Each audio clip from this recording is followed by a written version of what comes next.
Just give me a few minutes and we'll, hey, Code, or Acid, or whatever you wanted me to call you tonight. uh, I got something that I'm going to wait a little bit until some of the more regulars filter in because I think they'll get it a little more than, I mean, no offense to the rest of y'all, but I appreciate new people. But I'm excited about this thing that I'm going to show you. And I want it to have, some oomph. So we're going to wait a few minutes. I got, 1, 2, I don't know why I still have that up. Technically, I have 2 stories I can read. 4 if I, reread some old stories, which I may go ahead and do because they're fun. They're Lovecraft stories, and I like Lovecraft. So, believe it or not, we are going to read a story by Dickens because before he wrote the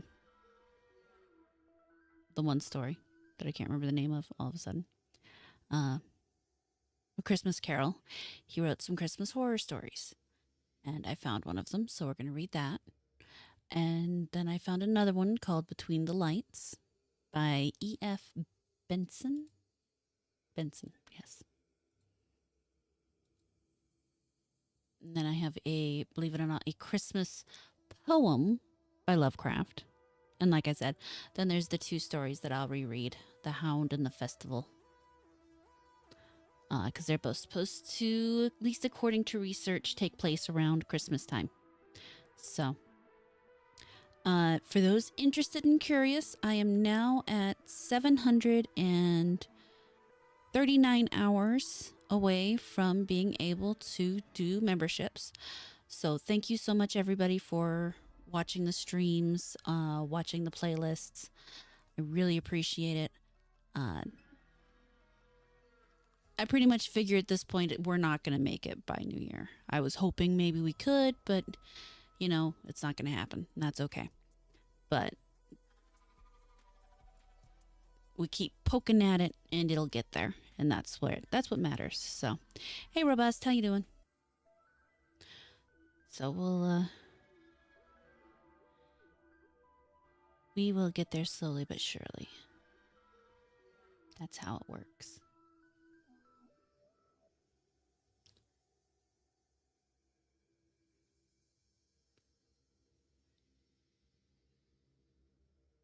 Well, I didn't really think there'd be too many people here anyway. So, you guys are going to have to tell me what you think. Nice. I like Return to Moria. I'm having a small problem with it that I have to figure out, but I'm going to have to figure that out later. All right. So, what do you think? Other than I appear to be leaning a little off to one side. Hold on. We'll fix that.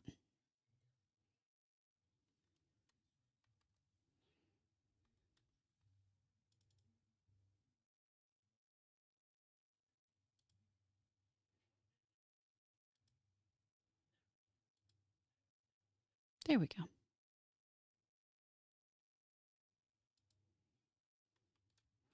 No more leaning. Yeah, you like the new wingtips? Yeah. I kind of like the whole, I'm really happy with the whole thing. The blink is much better. It blinks better than it used to. It moves really well. And I got some other fun things that I can do with it now, like since it's Christmas,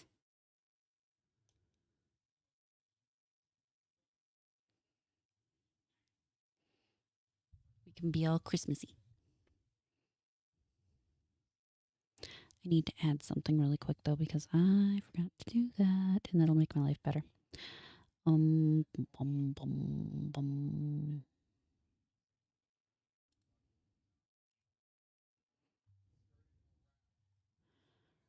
Um,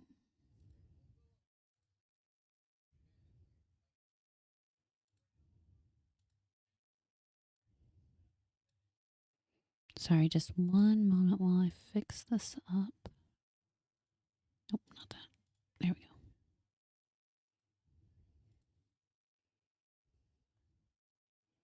There we go.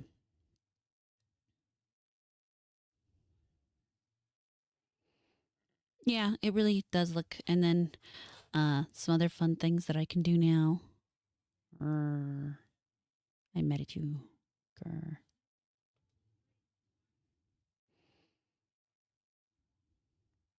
I'm sad because I'm sad.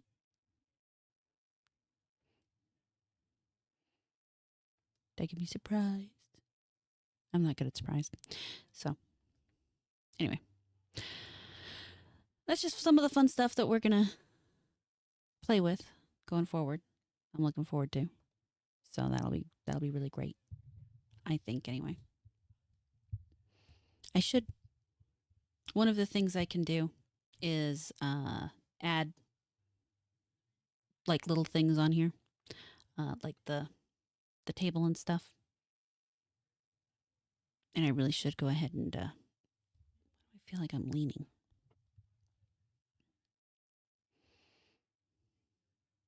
Oh, because I keep looking at the camera. That's why it keeps leaning.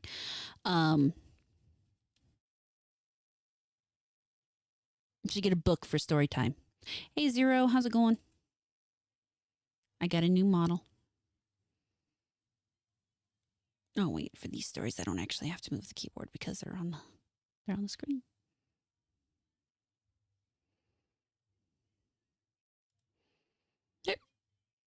Excuse me.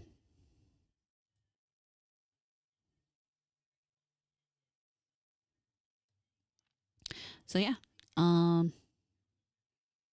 who's ready for some stories? All you have to do is learn Japanese and play Minecraft. You know, I actually want to learn Japanese. I have no interest in learning how to play Minecraft. I'm not interested. No.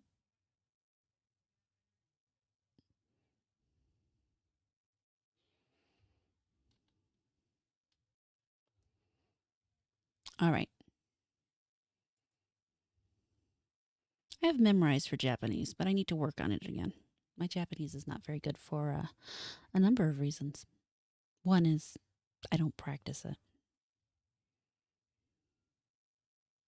All right, so we're going to start with the Dickens story. Get a drink of water. Yeah.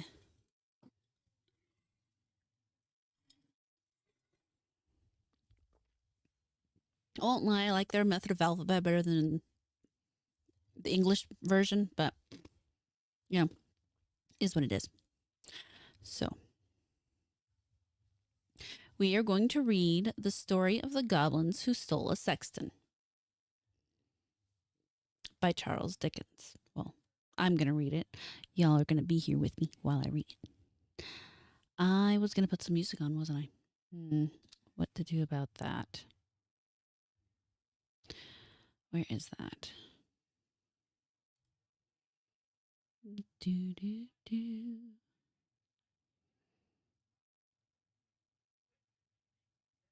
Where is...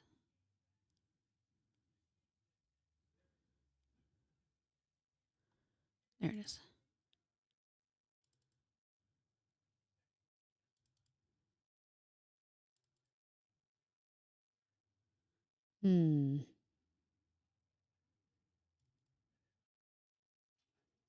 Wow, that's loud. Thankfully, I don't think you guys can hear it. I don't want that one.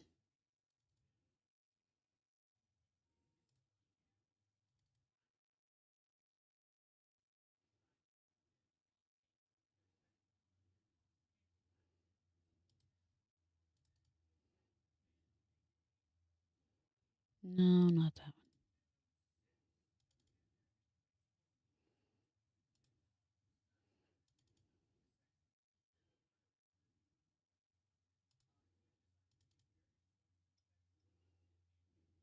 Yeah, we'll go with. Said that right as I turned on my. That's funny. Not that one. Yeah, we'll go with this one. So then I just have to figure out how to loop it. We'll turn the volume down some on my end because it's burning my eardrums out. Then we have to...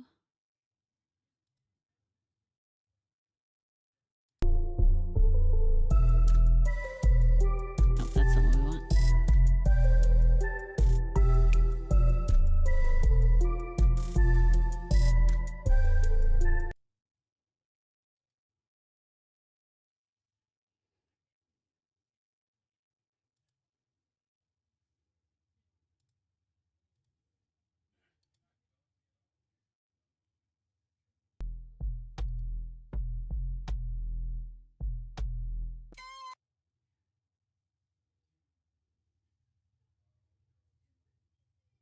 I don't think that's working either.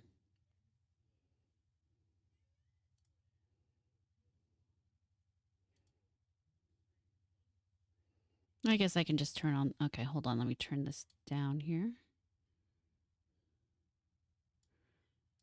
Go ahead and remove that. Let me know if you guys can hear this. I turned it down.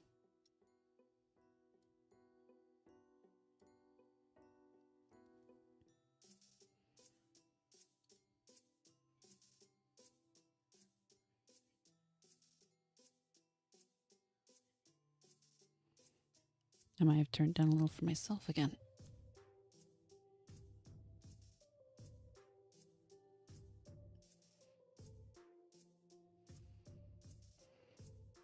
Let me know if that's a comfortable level for y'all.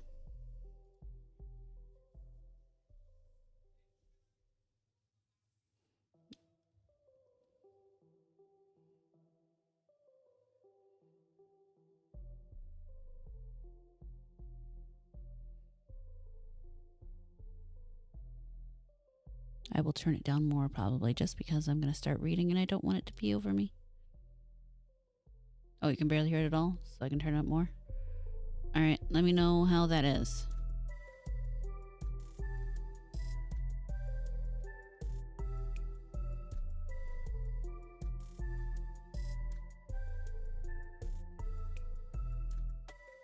Well, I want you to be able to hear it, but I don't want it to be like louder than I am.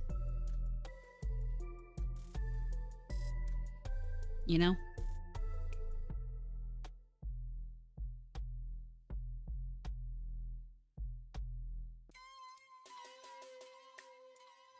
So we'll see how that goes. Let me know. All right. So the story of the goblins who's decent. All right, we'll leave that. We'll leave it there then. The story of the goblins who stole a sexton by Charles Dickens. In an old abbey town down in this part of the country, a long, long while ago, so long that the story must be a true one, because our great-grandfathers implicitly believed it, there officiated as sexton and gravedigger in the churchyard, one Gabriel Grubb. It by no means follows that because a man is a sexton and constantly surrounded by the emblems of mortality, therefore he should be a morose and melancholy man. Your undertakers are the merriest fellows in the world, and I once had the honor of being on intimate terms with a mute, who in private life and off duty was as comical and jocose as a fellow ever chirped out a devil-may-care song without a hitch in his memory or drained off a good stiff glass without stopping for breath. But notwithstanding these precedents to the contrary, Gabriel Grubb was an ill-conditioned, cross-gained, surly fellow, a morose and lonely man who consorted with nobody but himself, and an old wicker bottle which fitted into his large, deep waistcoat pocket, and who eyed each merry face as it passed by him with such a deep scowl of malice and ill humor as it was difficult to meet without feeling something the worse for. I think the music died. It did. I don't know why either. That's annoying. All right. I'm going to give up on the music. A little before twilight, one Christmas Eve. Hey, Kaser, how you doing? A little before twilight, one Christmas Eve, Gabriel shouldered his spade, lighted his lantern, and betook himself towards the old churchyard, for he had got a grave to finish by next morning. And, feeling very low, he thought it might raise his spirits, perhaps, if he went on with his work at once. As he went his way up the ancient street, he saw the cheerful light of the blazing fires gleam through the old casements, and heard the loud and cheerful shouts of those who were assembled around them. He marked the bustling preparations for the next day's cheer, and smelled the numerous savory odors consequent thereupon, as they steamed up from the kitchen windows in clouds. All this was gall and wormwood to the heart of Gabriel Grubb, and when groups of children bounded out of the house, tripped across the road, and were met, before they could knock at the opposite door, by a half-dozen curly-headed little rascals who crowded around them as they flocked upstairs to spend the evening in their Christmas games, Gabriel smiled grimly and clutched the handle of his spade with a firmer grasp, as he thought of measles, scarlet fever, thrush, whooping cough, and a good many other sources of consolation besides. It is a Dickens story, so there's going to be a lot of odd language. In this happy frame of mind, Gabriel strode along, returning a short, sullen growl to the good-humored greetings of such of his neighbors as now and then passed him, until he turned into the dark lane which led to the churchyard. Now, Gabriel had been looking forward to reaching the dark lane because it was, generally speaking, a nice, gloomy, mournful place into which the townspeople did not much care to go, except in broad daylight and when the sun was shining. Consequently, he was not a little indignant to hear a young urchin, roaring out some jolly song about a Merry Christmas in this very sanctuary which had been called Coffin Lane ever since the days of the old abbey and the time of the shaven-headed monks. As Gabriel walked on and the voice drew nearer, he found it proceeded from a small boy who was hurrying along to join one of the little parties in the old street, and who, partly to keep himself company and partly to prepare himself for the occasion, was shouting out the song at the highest pitch of his lungs.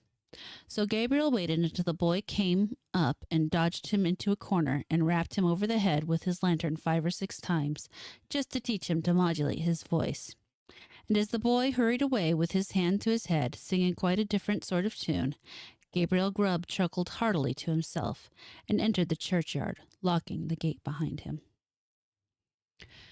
He took off his coat and set down his lantern, and getting into the unfinished grave, worked on it for an hour or so with right good will. But the earth was hardened with the frost, and it was no very easy matter to break up and shovel it out. And although there was a moon, it was a very young one, and shed little light upon the grave, which was in the shadow of the church. At any other time, these obstacles would have made Gabriel Grubb very moody and miserable, but he was so well pleased with having stopped the boys' singing that he took little heed of the scant progress he made, and looked down into the grave when he had finished the work for the night with grim satisfaction, murmuring as he gathered up his things, "Brave lodgings for one, brave lodgings for one, a few feet of cold earth when life is done. A stone at the head, a stone at the feet, a rich, juicy meal for the worms to eat. Rank grass overhead and damp clay around, brave lodging for ones, these in holy ground."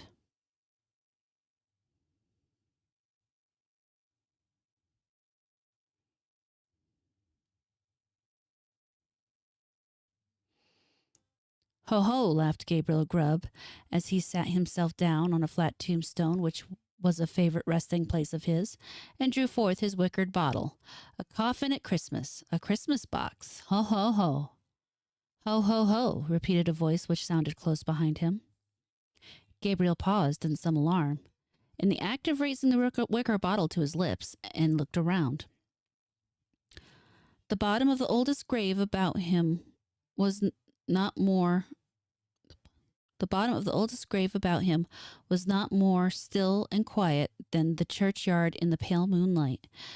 The cold hoar frost glistened on the tombstones and sparkled like rows of gems among the stone carvings of the old church.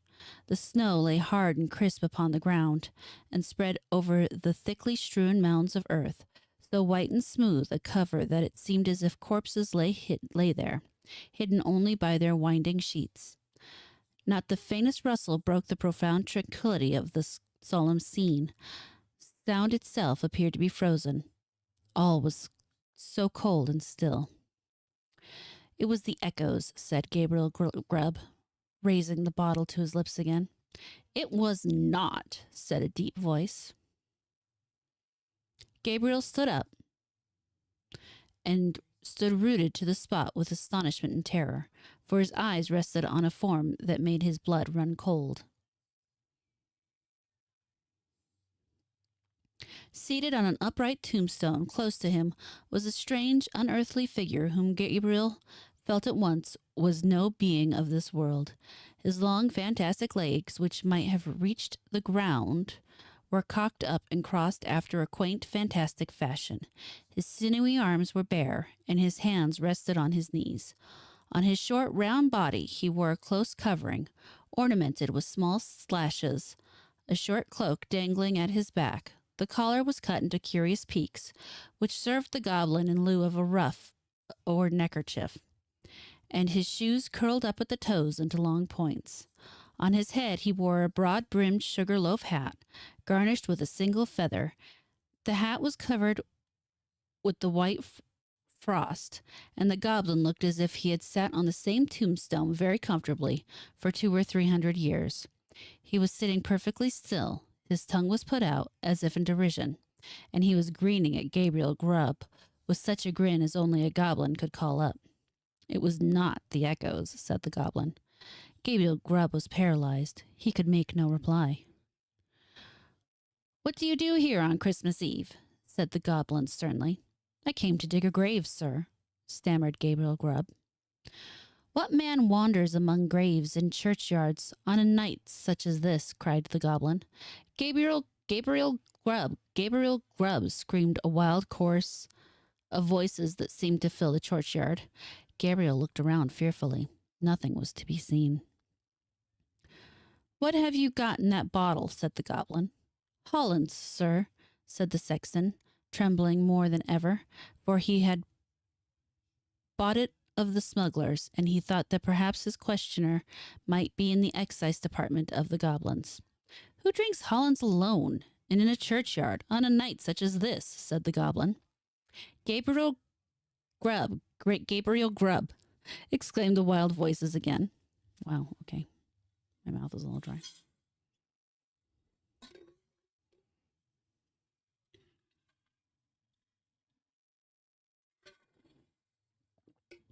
And who, then, is our fair and lawful prize? To this inquiry, the chorus replied in a strain that sounded like the voice of many choristers singing to the mighty swell of the old church organ, a strain that seemed borne to the sexton's ears upon a wild wind, and to die away as it passed onward. But the burden of the reply was still the same. Gabriel Grubb, Gabriel Grubb. The goblin grinned a broader grin than before as he said, Well, Gabriel, what do you say to this? The sexton gasped for breath. What do you think of this, Gabriel? Said the goblin, kicking up his feet in the air on either side of the tombstone and looking at the upturned points with as much complacency as if he had been contemplating the most fashionable pair of Wellingtons in all Bond Street. It's very curious, sir, replied the sexton, half dead with fright. Very curious and very pretty. But I think I'll go back and finish my work, sir, if you please. Work, said the goblin. What work? The grave, sir. Making the grave, stammered the sexton. Oh, the grave, eh? Said the goblin. Who makes graves? at a time when all other men are merry and takes pleasure in it. Again, the mysterious voices replied, Gabriel Grubb, Gabriel Grubb. I am afraid my friends want you, Gabriel, said the goblin, thrusting his tongue further into his cheek than ever. And a most astonishing tongue it was. I'm afraid my friends want you, Gabriel, said the goblin. Under favor, sir, replied the horror-stricken sexton. I don't think they can, sir. They don't know me, sir. I don't think the gentlemen have ever seen me, sir. Oh, yes, they have, replied the goblin. We know the man with the sulky face and the grim scowl that came down the street tonight, throwing his evil looks at the children and grasping his burying spade the tighter.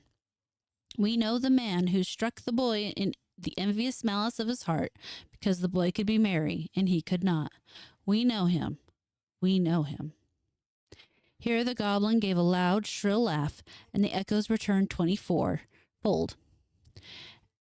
And throwing his legs up in the air, stood upon his head, or rather upon the very point of his sugar loaf hat, and on the narrow edge of the tombstone, whence he threw a somerset with quite extraordinary agility, right to the sexton's feet, at which point he planted himself in the attitude in which tailors generally sit upon the shop-board. I'm afraid I must leave you, sir, said the sexton, making an effort to move. Leave us, said the goblin. Gabriel Grubb is going to leave us. Ho, ho, ho.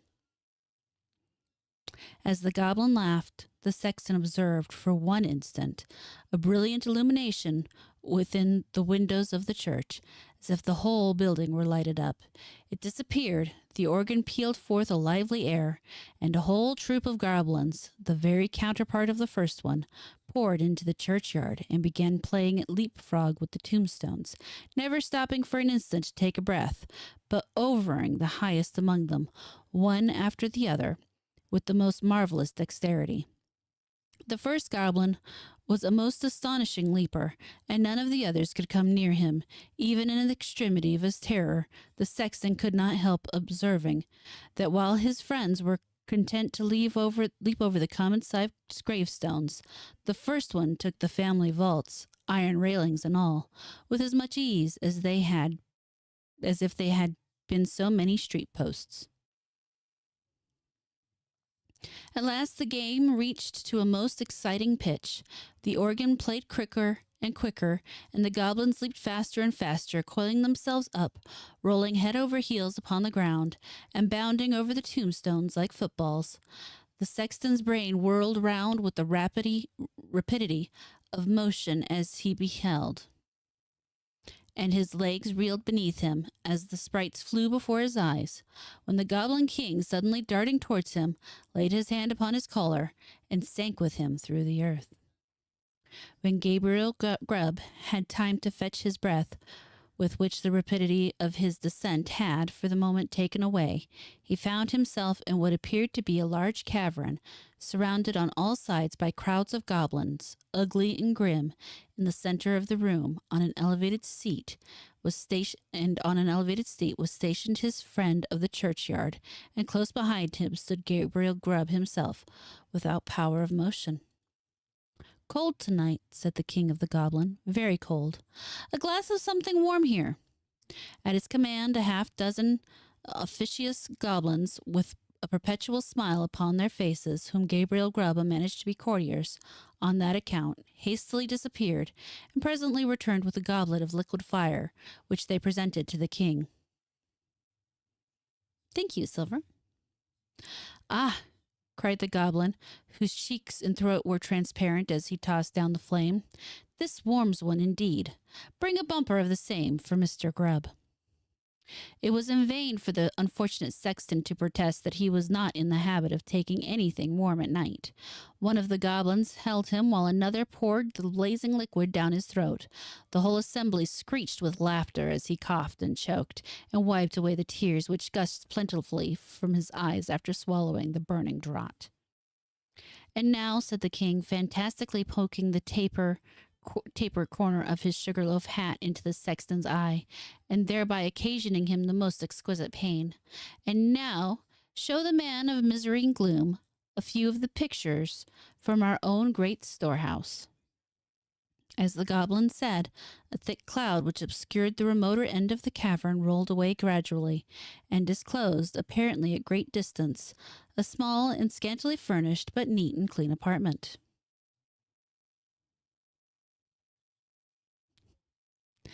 A crowd of little children were gathered round a bright fire, clinging to their mother's gown and gambolling around her chair. The mother occasionally rose and drew aside the window curtain, as if to look for some expected object. A frugal meal was ready spread upon the table, and an elbow chair was placed near the fire. A knock was heard at the door. The mother opened it, and the children crowded her, and clapped their hands for joy as their father entered. He was wet and weary, and shook the snow from his garments as the children crowded round him, and seizing his cloak, hat, stick, and gloves, with busy zeal, ran with them from the room. And then, as he sat down to his meal before the fire, the children climbed round all about his knees, and mother sat by his side, and all seemed happiness and comfort. But a change came upon the view, almost imperceptibly. The scene was altered to a small bedroom, where the fairest and youngest child lay dying. The roses had fled from his cheeks, and the light from his eye. And even as the sexton looked upon him with an interest as he had never felt or known before, he died. His young brothers and sisters crowded round his little bed and seized his tiny hand, so cold and heavy, but they shrank back from its touch and looked with awe on his infant face. For calm and tranquil as it was, and sleeping in the rest and peace as the beautiful child seemed to be, they saw that he was dead, and they knew that he was an angel looking down upon and blessing them from a bright and happy heaven. Again the cloud lighted past across the picture, and again the subject changed. The father and mother were old and helpless now, and the number of those about them was diminished more than half. But content and cheerfulness sat on every face and beamed in every eye as they crowded round the fireside and told and listened to old stories of earlier and bygone days.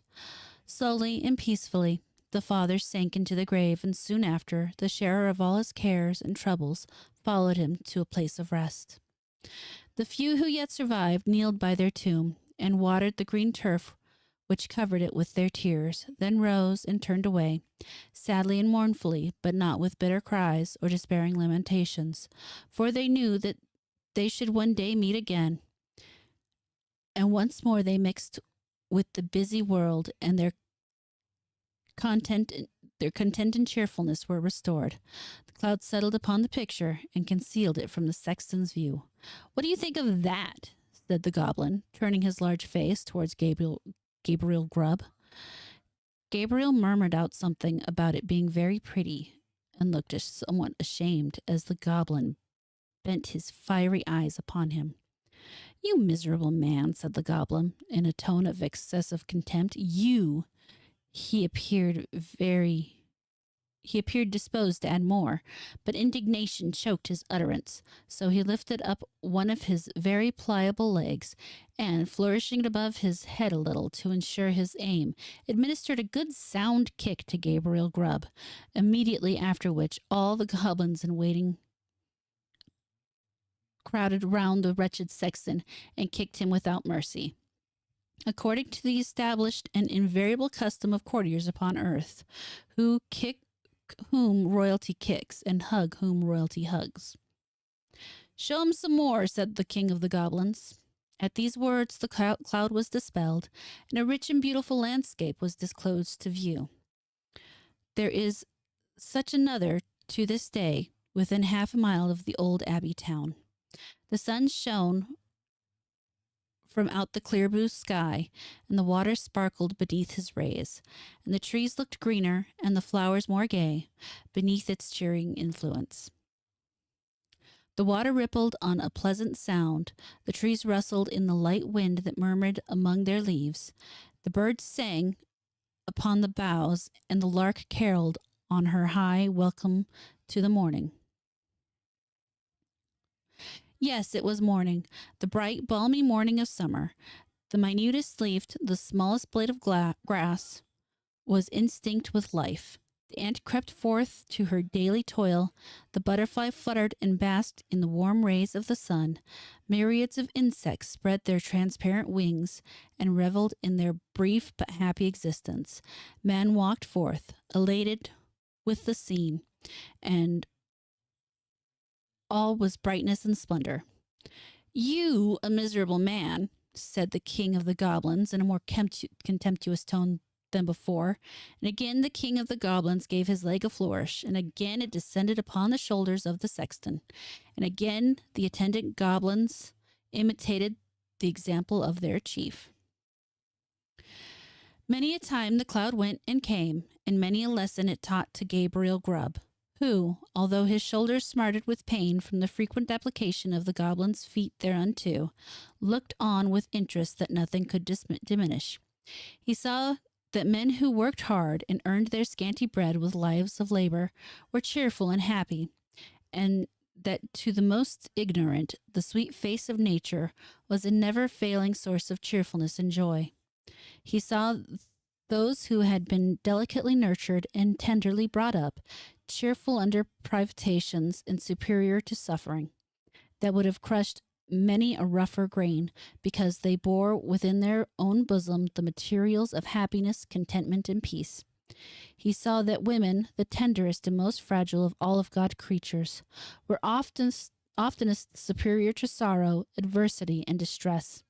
And he saw that it was because they bore in their own hearts an inexhaustible wellspring of affection and devotion.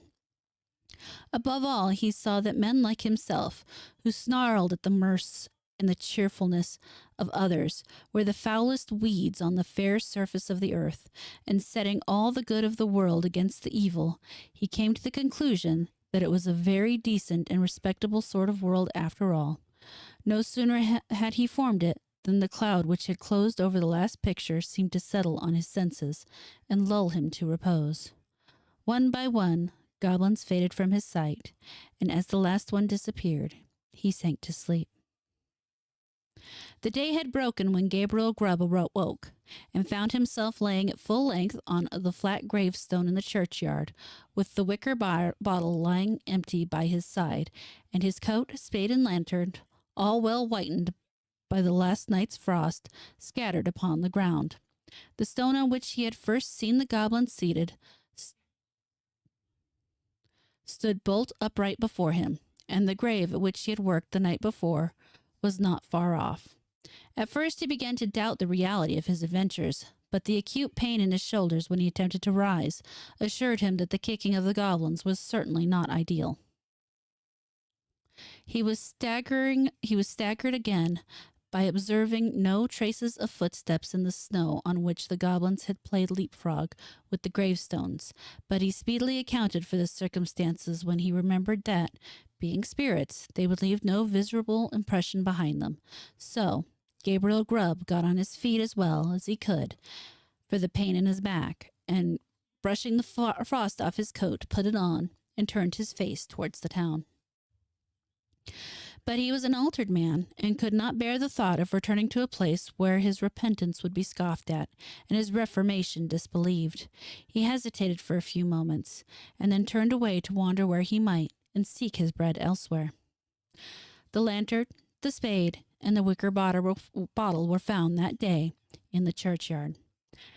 There were a great many speculations about the sexton's fate at first, but it was speedily determined that he had been carried away by the goblins, and there were not wanting some very credible witnesses who had distinctly seen him whisk through the air on the back of a chestnut horse, blind of one eye, with the hind quarters of a lion and the tail of a bear.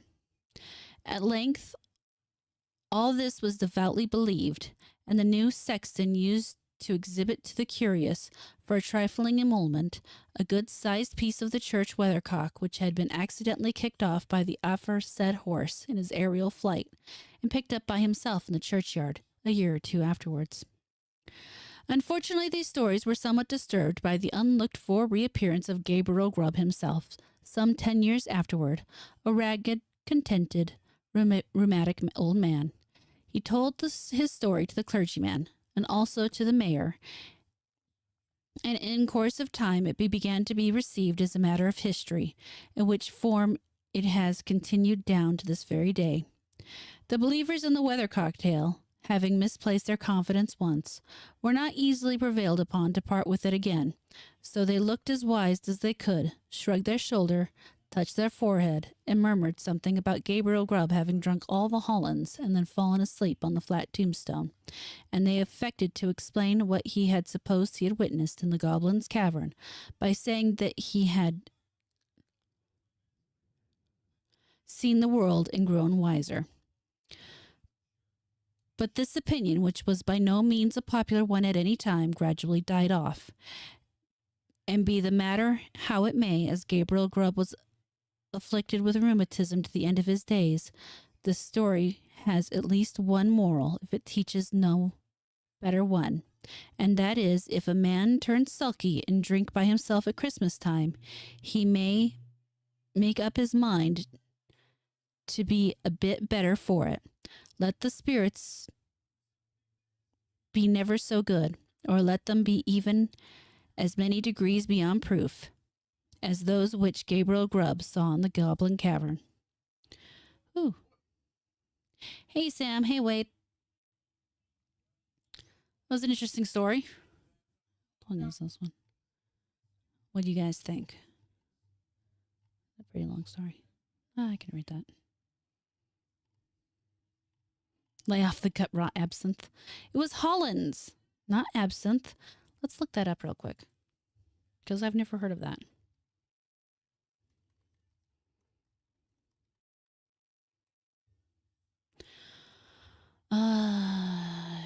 Genever, also known as Hollands, sometimes as Dutch gin. So apparently it is a juniper-flavored traditional liquor in the Netherlands, Belgium, and adjoining areas in northern France and northwestern Germany. Interesting. I'm probably saying that wrong. They have a, well, no, Genever. Yeah, that looks right. Never mind. I'm saying it right. So that's good. Only some absinthe is made with wormwood. The normally out of the country, to be fair, because previous to that, it was made, or it was illegal in the U.S. It's not legal in the U.S. when it's made with wormwood, mostly because of the slight hallucinogenic properties it can have.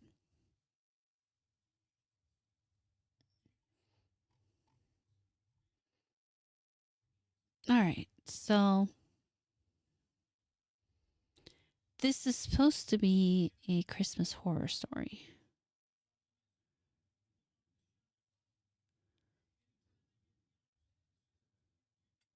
Nice. I've had it. I've had the Americanized version. Um, I don't like it because it tastes like licorice or anise. I'm not a fan of that licorice flavor.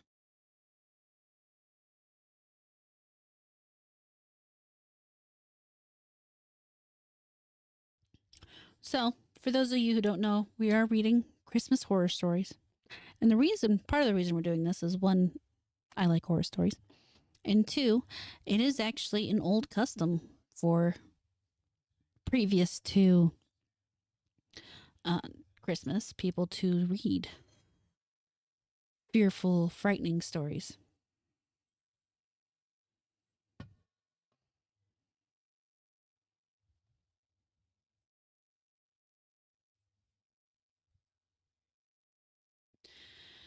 But I have dug up some new ones. These two, the one we just read, The Goblin Steal a Sexton, and this Between the Lights by E.F. Benson are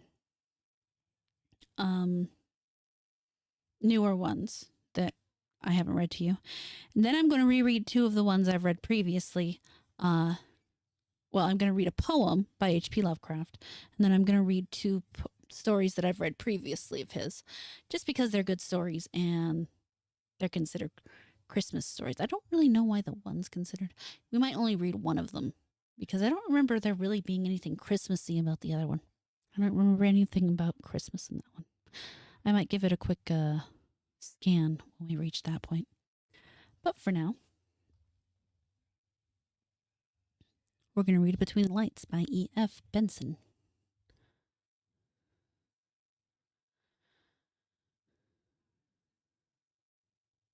The day had been one of unceasing fall of snow from sunrise until the gradual withdrawal of the vague white light outside indicating that the sun had set again.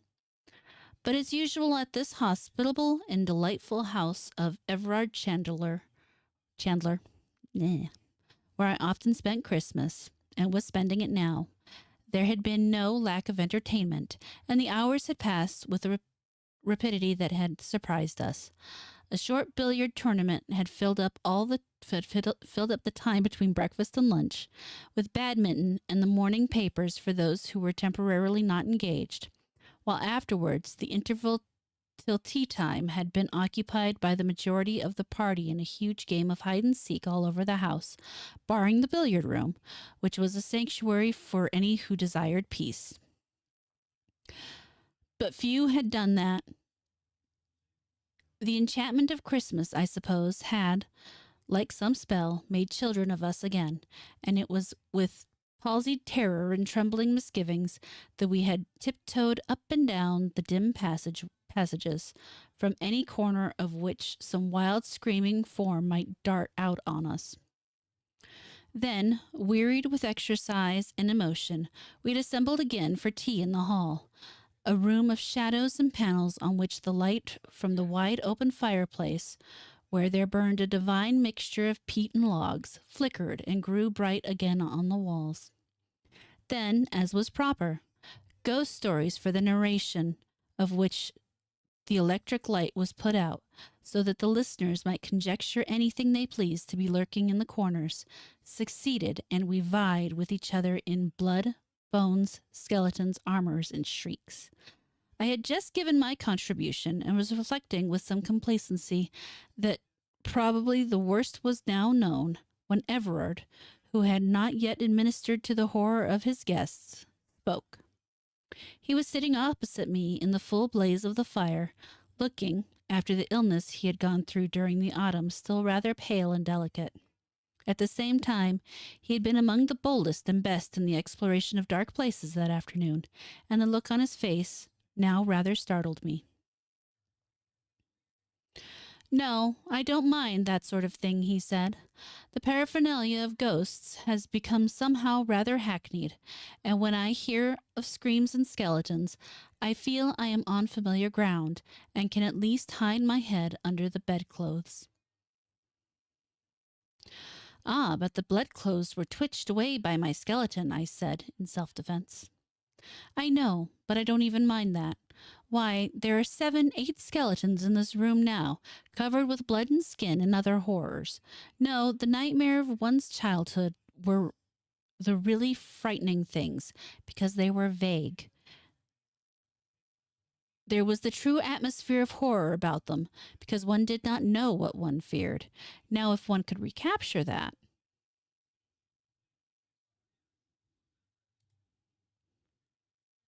Mrs. Chandler quickly got out of her seat.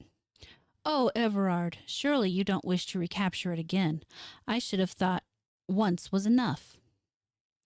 This was enchanting. A chorus of invitations asked him to proceed. The real, true ghost story first hand, which was what seemed to be indicated, was too precious a thing to lose. Everard laughed. "No, dear, I don't want to recapture it all again," he said to his wife. Then to us, "But really the nightmare, perhaps, to which I was referring, is of the vaguest and most unsatisfactory kind. It has no apparatus about it at all. You will probably all say that it was nothing, and wonder why I was frightened. But I was. It frightened me out of my wits, and I only just saw something, without being able to swear what it was, and heard something which might have been a falling stone." "Anyhow, tell us about the falling stone," said I. There was a stir of movement about the circle round the fire, and the movement was not of purely physical order. It was as if, this is only what I personally felt, it was as if the childish gaiety of the hours we had passed that day was suddenly withdrawn. We had jested on certain subjects. We had played hide and seek with all the power of earnestness that was in us. And now, so it seemed to me, there was going to be real hide and seek. Real terrors were going to lurk in dark corners, or if not real terrors, terrors so convincing as to assume the garb of reality, and were going to pounce on us. And Mrs. Chandler's exclamations as she sat down again, "Oh, Everard, won't it excite you?" tended in any case to excite us. The room still remained in dubious darkness except for the sudden lights disclosed on the walls by the leaping flames on the hearth, and there was wide field for conjecture as to what might lurk in the dim corners. Everard, moreover, who had been sitting in bright light before, was banished by the extinction of some flaming log into the shadows. A voice alone spoke to us as he sat back in his low chair, a voice rather slow, but very distinct. "Last year," he said, "on the 24th of December, we were down here as usual, Amy and I, for Christmas. Several of you who are here now were here then, 3 or 4 of you at least. I was one of these, but like the others kept silent for the identification, so it seemed to me was not asked for." And he went on again, without a pause. "Those of you who were here then," he said, "and are here now, will remember how very warm it was this day. You will remember, too, that we played croquet on that day on the lawn. It was perhaps a little cold for croquet, and we played it rather in order to be able to say, with sound evidence to back the statement, that we had done so." He then turned and addressed the whole little circle. "We played ties of half games," he said, "just as we played billiards today, and it was certainly as warm on the lawn then as it was in the billiard room this morning directly after breakfast, while today I should not wonder if there was 3 feet of snow outside. More, probably. Listen." A sudden draught fluted in the chimney, and the fire flared up as the current of air caught it.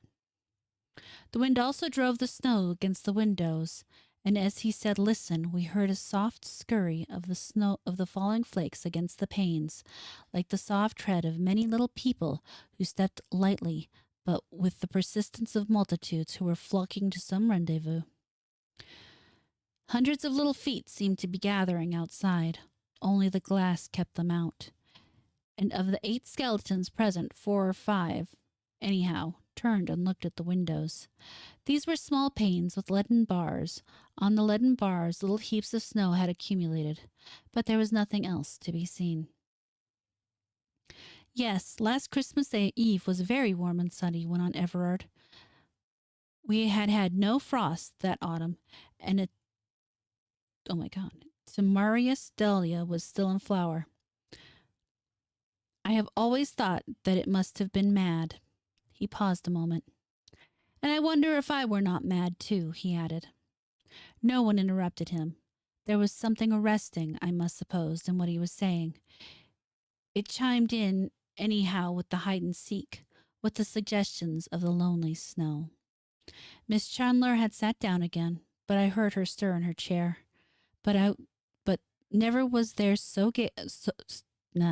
but never was there a gay party so reduced as we had been in the last 5 minutes.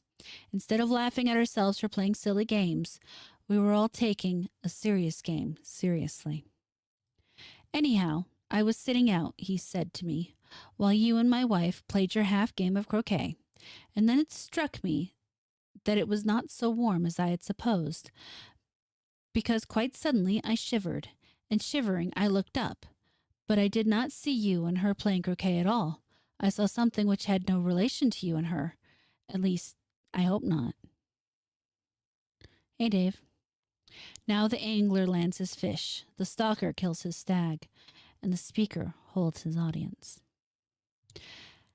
And as the fish is gaffed and the stag is shot, so we were held. There was no getting away till he had finished with us. You all know the croquet lawn," he said. and how it is bounded all round by a flower border with a brick wall behind it, through which you will remember there is only one gate. Well, I looked up and saw that the lawn, I could for one moment see it was still a lawn, was shrinking and the walls closing in upon it. As they closed in too, they grew higher, and simultaneously the light began to fade and be sucked from the sky, till it grew quite dark overhead, and only a glimmer of light came in through the gate. There was, as I told you, a dahlia in flower that day. And as this dreadful darkness and bewilderment came over me, I remember that my eyes sought it in a kind of despair, holding on, as it were, to any familiar object. But it was no longer a dahlia, and for the red of its petals I saw only the red of some feeble firelight. And at that moment the hallucination was complete. I was no longer sitting on the lawn watching croquet, but I was in a low-roofed room, something like a cattle shed, but round. Close above my head, though I was sitting down, ran rafters from wall to wall. It was nearly dark, but a little light came in from the door opposite to me, which seemed to lead into a passage that communicated with the exterior of the place. Little, however, of the wholesome air came into this dreadful den. The atmosphere was oppressive and foul beyond all telling. It was as if for years it had been the place of some human menagerie, and for those years had been uncleaned and unsweetened by the winds of heaven. Yet that oppressiveness was nothing to the awful horror of the place from the view of the spirit. Some dreadful atmosphere of crime and abomination dwelt heavy in it. Its denizens, whoever they were scarce human, so it seemed to me, and though men and women were akin more to the beasts of the field.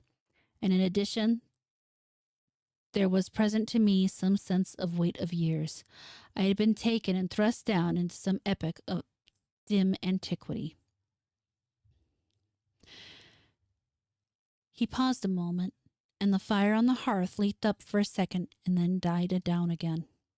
But in that gleam I saw all the faces were turned to Everard, and that all wore some look of dreadful expectancy. Certainly I felt it myself, and waited in in a sort of shrinking horror for what was coming. As I told you, he continued, where there had been that unseasonable dahlia, there now burned a dim firelight, and my eyes were drawn there. Shapes were gathered round it. What they were I could not at first see. Then perhaps my eyes got more accustomed to the dusk, or the fire burned better, for I perceived that they were of human form, but very small, for when one rose with a horrible chattering to his feet, his head was still some inches off the low roof.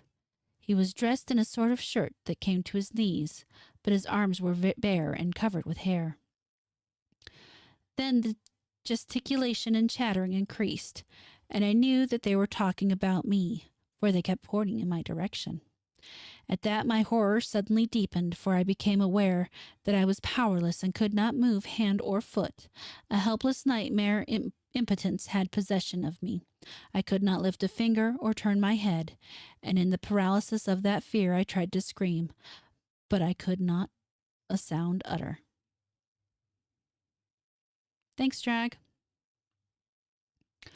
All this, I suppose, took place with the instantaneousness of a dream, for at once, and without transition, the whole thing had vanished, and I was back on the lawn again, while the stroke for which my wife was aiming was still unplayed. But my face was dripping with perspiration, and I was trembling all over.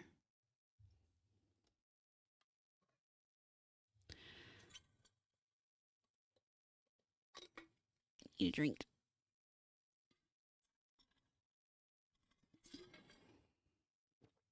Excuse me. Now you may say that I'd fallen asleep and had a sudden nightmare. That may be so. But I was conscious of no sense of sleepiness before, and I was conscious of none afterwards. It was as if someone had held a book before me, whisked the pages open for a second, and closed them again. Somebody, I don't know who, got up from his chair with a sudden movement that made me start, and turned on the electric light. I do not mind confessing that I was rather glad of this. Everard laughed. Really, I feel like Hamlet in the play scene, he said, as if there was a guilty uncle present. Shall I go on?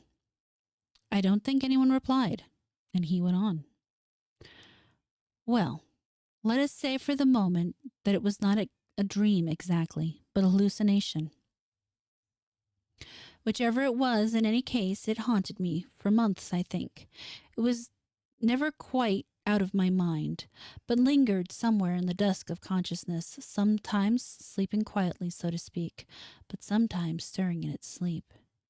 It was no good, my telling myself that I was disquieting myself in vain, for it was as if something had actually entered into my very soul, as if some seed of horror had been planted there, and as the weeks went on, the seed began to sprout, so that I could no longer even tell myself that the vision had been a moment's disorderment only.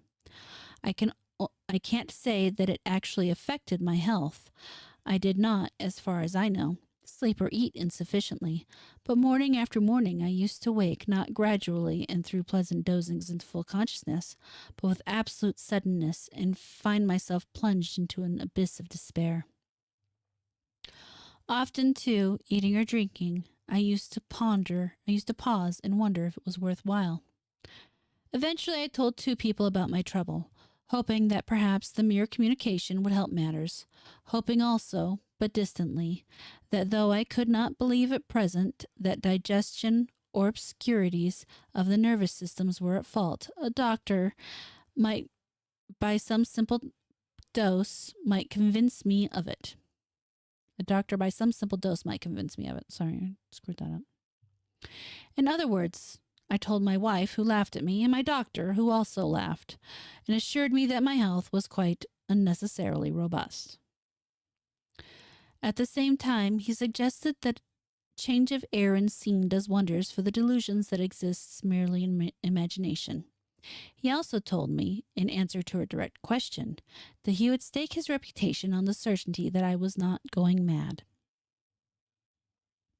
Well, we went up to London as usual for the season, and though nothing whatever occurred to remind me in any way of that single moment on Christmas Eve, the reminding was seen to all right. The moment itself took care of that. All right. For instead of fading, as is the way of sleeping or waking dreams, it grew every day more vivid and ate, so to speak, like some corrosive acid in my mind etching itself there. And to London succeeded Scotland. I took last year for the first time a small forest up in Sutherland called Glen Callan, and very remote and wild, but affording excellent stalking. It was not far from the sea, and the gillies used always to warn me to carry a compass on the hill, because sea mists were liable to come up with frightful rapidity, and there was always a danger of being caught by one, and of having perhaps to wait hours till it cleared again. This at first I always used to do, but as everyone knows, any precaution that one takes which continues to be unjustified gets gradually relaxed, and at the end of a few weeks, since the weather had been uniformly clear, it was natural that, as often as not, my compass remained at home. One day the stalk took me onto a part of my ground that I had seldom been on before, a very high tableland on the limit of my forest, which went down very steeply on one side to a loch that lay below it, and on the other, by gentler gradations, to the river that came from the loch, 6 miles below which stood the lodge. The wind had necessitated our climbing up, or so my stalk had insisted, not by the easier way, but by the crags from the loch. I had argued the point with him, for it seemed to me that it was impossible that the deer could get our scent if we went by the more natural path. But he still held to his opinion, and therefore, since after all this was part of his job, I yielded. A dreadful climb we had of it, over big boulders with deep holes in between, masked by clumps of heather, so that a wary eye and prodding stick were necessary for each step, if one wished to avoid broken bones. Adders also literally swarmed in the heather. We must have seen a dozen at least on our way up, and adders are a beast for which I have no manner of use. But a couple of hours saw us to the top, only to find that the stalker had been utterly at fault, and that the deer must quite infallibly had got wind of us, if they had remained in the place where we saw them last. That, when we could spy the ground again, we saw had happened. In any case, they had gone. The man insisted the wind had changed, a palpably stupid excuse, and I wondered at that moment what other reason he had. For reason I felt sure there must be, for not wishing to take what would clearly now had been a better route. But this piece of bad management did not spoil our luck, for within an hour we'd spied more deer, and about 2 o'clock I got a shot, killing a heavy stag. Then, sitting on the heather, I ate lunch and enjoyed a well-earned bask and smoke in the sun. The pony, meantime, had been saddled with the stag and was plodding homewards. The morning had been extraordinarily warm, with little wind blowing off the sea, which lay a few miles off, sparkling beneath a blue haze, and all morning, in spite of our abominable climb, I had an extreme sense of peace, so much so that several times I had probed my mind, so to speak, to find if the horror still lingered there, but I could scarcely get any response from it. Never since Christmas had I been so free of fear, and it was with a great sense of repose, both physical and spiritual, that I lay looking up into the blue sky, watching my smoke whirls curl slowly away into the nothingness. But I was not allowed to take my ease for long, for Sandy came and begged that I would move. The weather had changed, he said, the wind had shifted again, and he wanted me to be off this high ground and on the path again as soon as possible, because it looked to him as if a sea mist would presently come up. And yon's a bad place to get down in the mist, he nodded, nodding towards the crags we had come up. I looked at the man in amazement, for to our right lay a gentle slope down on the river, and there was now no possible reason for again tackling those hideous rocks up which we had climbed this morning. More than ever, I was sure he had some secret reason for not wishing to go the obvious way. But one thing he was certainly right. The mist was coming up from the sea, and I felt in my pocket for the compass, and found I had forgotten to bring it. Then there followed a curious scene which lost us time that we could really ill afford to waste. I insisted on going down by the way that common sense directed, he imploring me to take his word for it that the crags were the better way. Eventually I marched off to the easier descent, and told him not to argue any more but follow. What annoyed me about him was that he would only give the most senseless reasons for preferring the crags. There were mossy places, he said, on the way I wished to go, a thing patently false, since the summer had been one spell of unbroken weather, or it was longer, also obviously untrue, or there were so many vipers about. But seeing that none of these arguments produced any effect, he at last desisted, and came after me in silence. We were not yet halfway down when the mist was upon us, shooting up from the valley like the broken water of a wave, and in 3 minutes we were enveloped in a cloud of fog so thick that we could barely see a dozen yards in front of us. It was therefore another cause for self-congratulation that we were not now, as we should have otherwise been, precariously clambering on the face of those crags up which we had come with such difficulty this morning, and as I rather prided myself on my powers of generalship in the matter of direction, I continued leading, feeling sure that before long we should strike the track by the river. More than that, the absolute freedom from fear elated me. Since Christmas I had not known the instinctive joy of that. I felt like a schoolboy home for the holidays, but the mist grew thicker and thicker, and whether it was that real rain clouds had formed above it, or that it was of extraordinary density itself, I got wetter in the next hour than I have ever been before or since. The wet seemed to penetrate the skin and chill the very bones, and still there was no sign of the track for which I was making.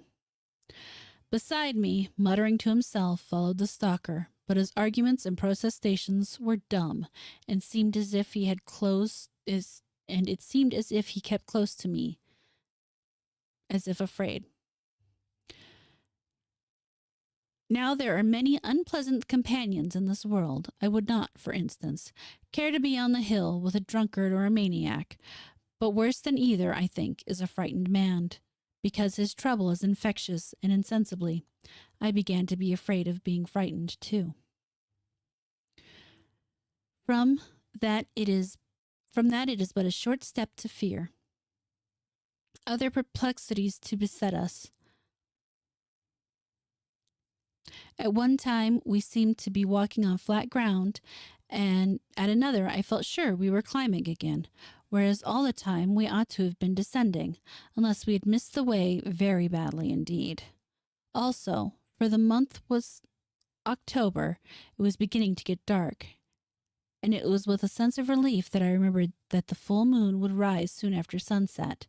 But it had grown very much colder, and soon, instead of rain, we found we were walking through a steady fall of snow.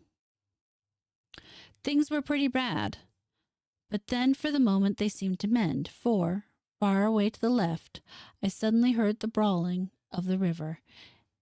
It should, it's true, have been straight in front of me, and we were perhaps a mile out of our way. But this was better than the blind wandering of the last hour, and turning to the left, I walked towards it. But before I had gone 100 yards, I heard a sudden choked cry behind me, and just saw Sandy's form flying as if in terror of pursuit into the mists. I called to him, but got no reply, and heard only the spurned stones of his running. What had frightened him I had no idea, but certainly with his disappearance, the infection of his fear disappeared also, and I went on, I may say, with gaiety. On the moment, however, I saw a sudden, well-defined blackness in front of me, and before I knew what I was doing, I was half stumbling, half walking up a very steep grass slope. During the last few minutes, the wind had got up, and the driving snow was peculiarly uncomfortable. But there had been a certain consolation in thinking that the wind would soon disperse these mists, and I had nothing more than a moonlight walk home. But as I paused on the slope, I became aware of two things. One, that the blackness in front of me was very close.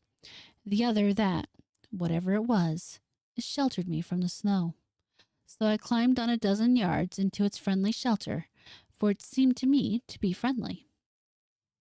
A wall some 12 feet high crowned the slope, and exactly where I struck it, there was a hole in it, or a door rather, through which a little light appeared. Wondering at this, I pushed on, bending down, for the passage was very low, and in a dozen yards came out on the other side. Just as I did this, the sky suddenly grew lighter, the wind, I suppose, having dispersed the mists, and the moon, though not yet visible through the flying skirts of cloud, made sufficient illumination. I was in a circular enclosure, and above me there projected from the walls, some 4 feet from the ground, broken stones, which must have been intended to support a floor.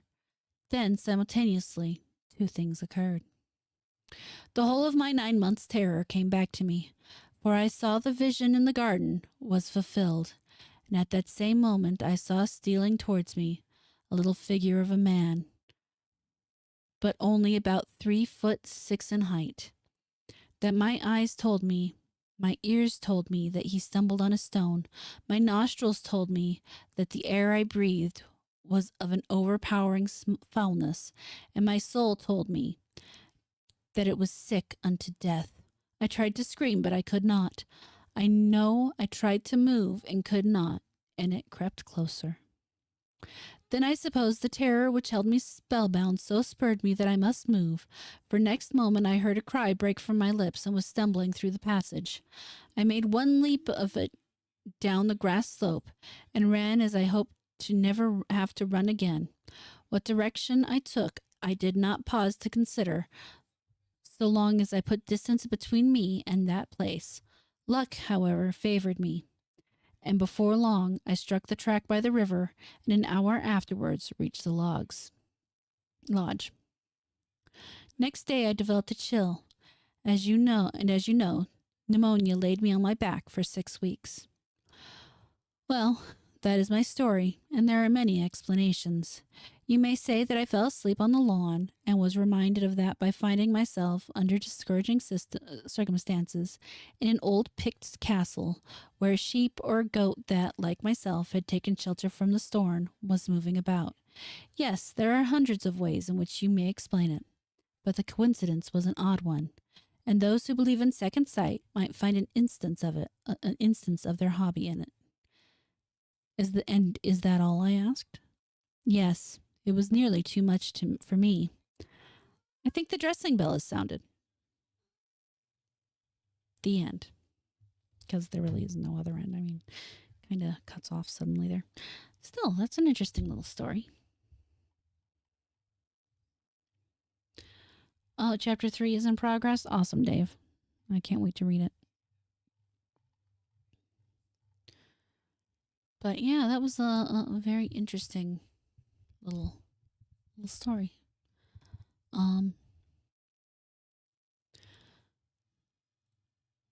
I will admit something here. I enjoy H.P. Lovecraft's genre more than I have read of Lovecraft himself. So, reading it with you guys has helped me discover more of the person who created the genre than I had previously known. One of the things I did not know is apparently you like to write poems, Christmas poems, to people. It's kind of interesting.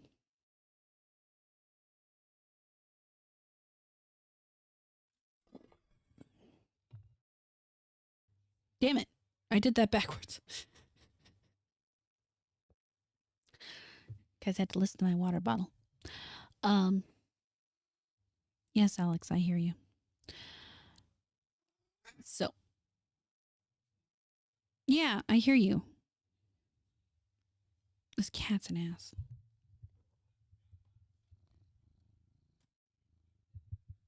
He won't say anything. So here is Christmastide by H.P. Lovecraft. Not really horror, but, it's interesting. The cottage hearth beams warm and bright. Candles gaily glow. The stars emit a kinder light above the drifted snow. Down from the sky a magic steals to glad the passing year, and belfries sing with joyous peals, for Christmastide is here. It's kind of cute.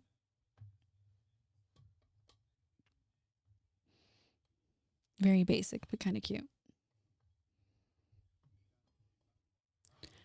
So, I am, for those of you who've been here previously, going to reread 2 H.P. Lovecraft stories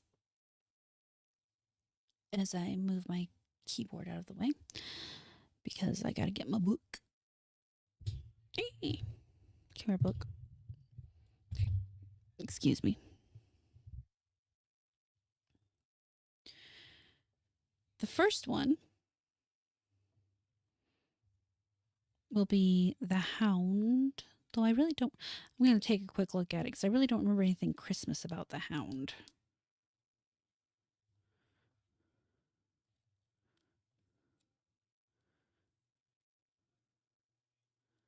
Though it is a good story. Yo, Metastep.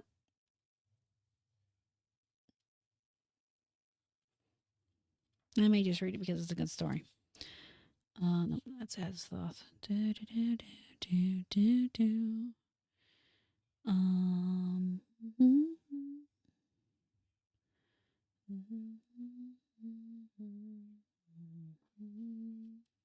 Thank you, Metastep.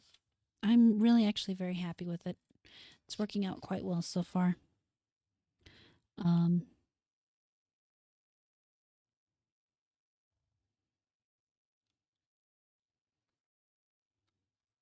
Let's It's November.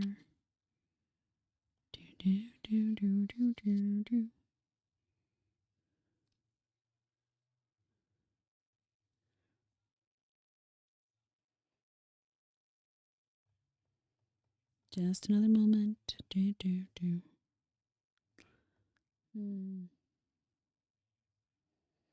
Yeah, don't really see anything very Christmas about this, but I'm gonna read it anyway. Like I said, I like the story. That sounds delicious. I am going to read H.P. Lovecraft's The Hound while you make a sandwich or a midnight snack. Actually, sandwich does sound good. But it's too late. It's late time. No sandwiches this late. All right.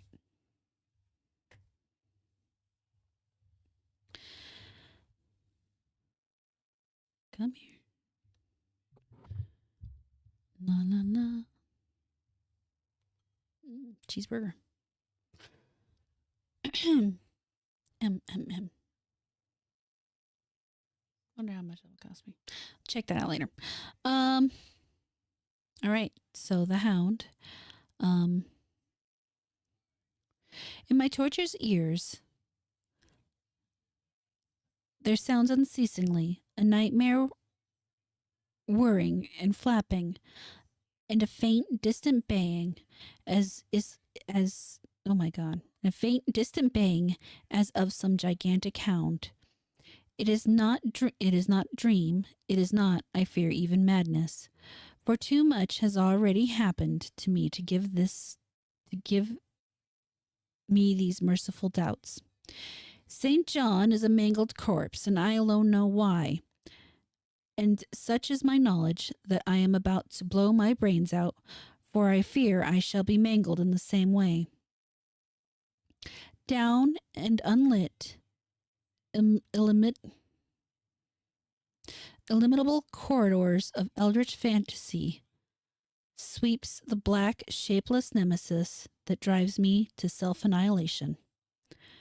May heaven forgive the folly and morbidity which led us both to so monstrous a fate, wearied in the commonplaces of a prosaic world, where even the joys of romance and adventure soon grow stale.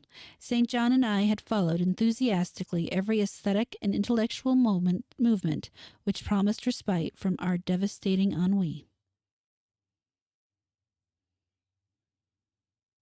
Hey, Rachel. Why doesn't a burger count as a snack?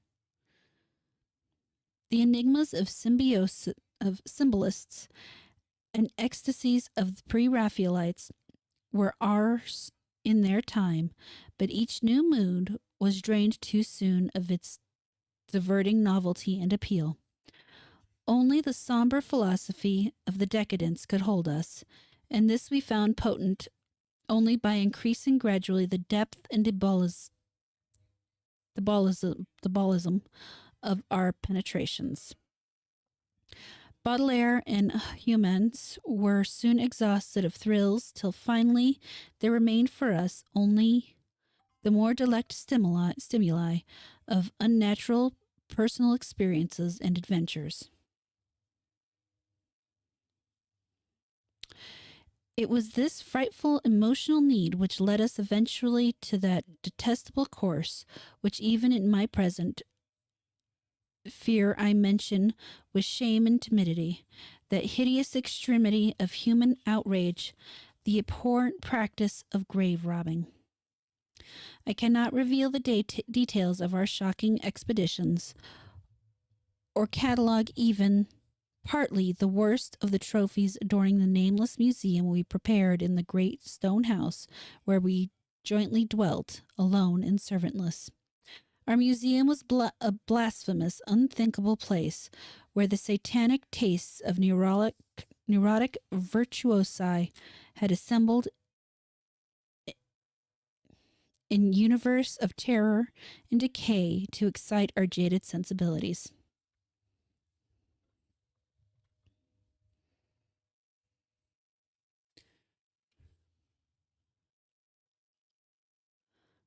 Okay. It was a secret room, far, far underground, where huge winged demons carved of basalt and onyx, vomited from wide grinning mouths of weird green weird green and orange light, and hidden pneumatic pipes ruffled into kaleidoscopic dances of death, the lines of red charnel things, hand in hand woven in voluminous black hangings. Through these pipes came at will the odors of our moods most craved, sometimes the scent of pale funeral lilies, sometimes the narcotic incense of imagined eastern shrines in the kingly dead, and sometimes, how I shudder to recall it, the frightful, soul upheaving stenches of the uncovered grave.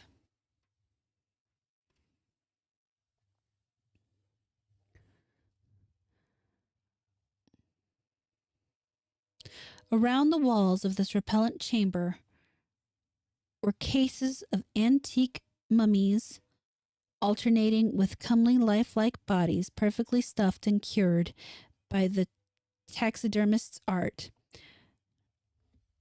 and with headstones snatched from the oldest churchyards of the world. Niches here and there contained skulls of all shapes and heads preserved in various stages of dissolution.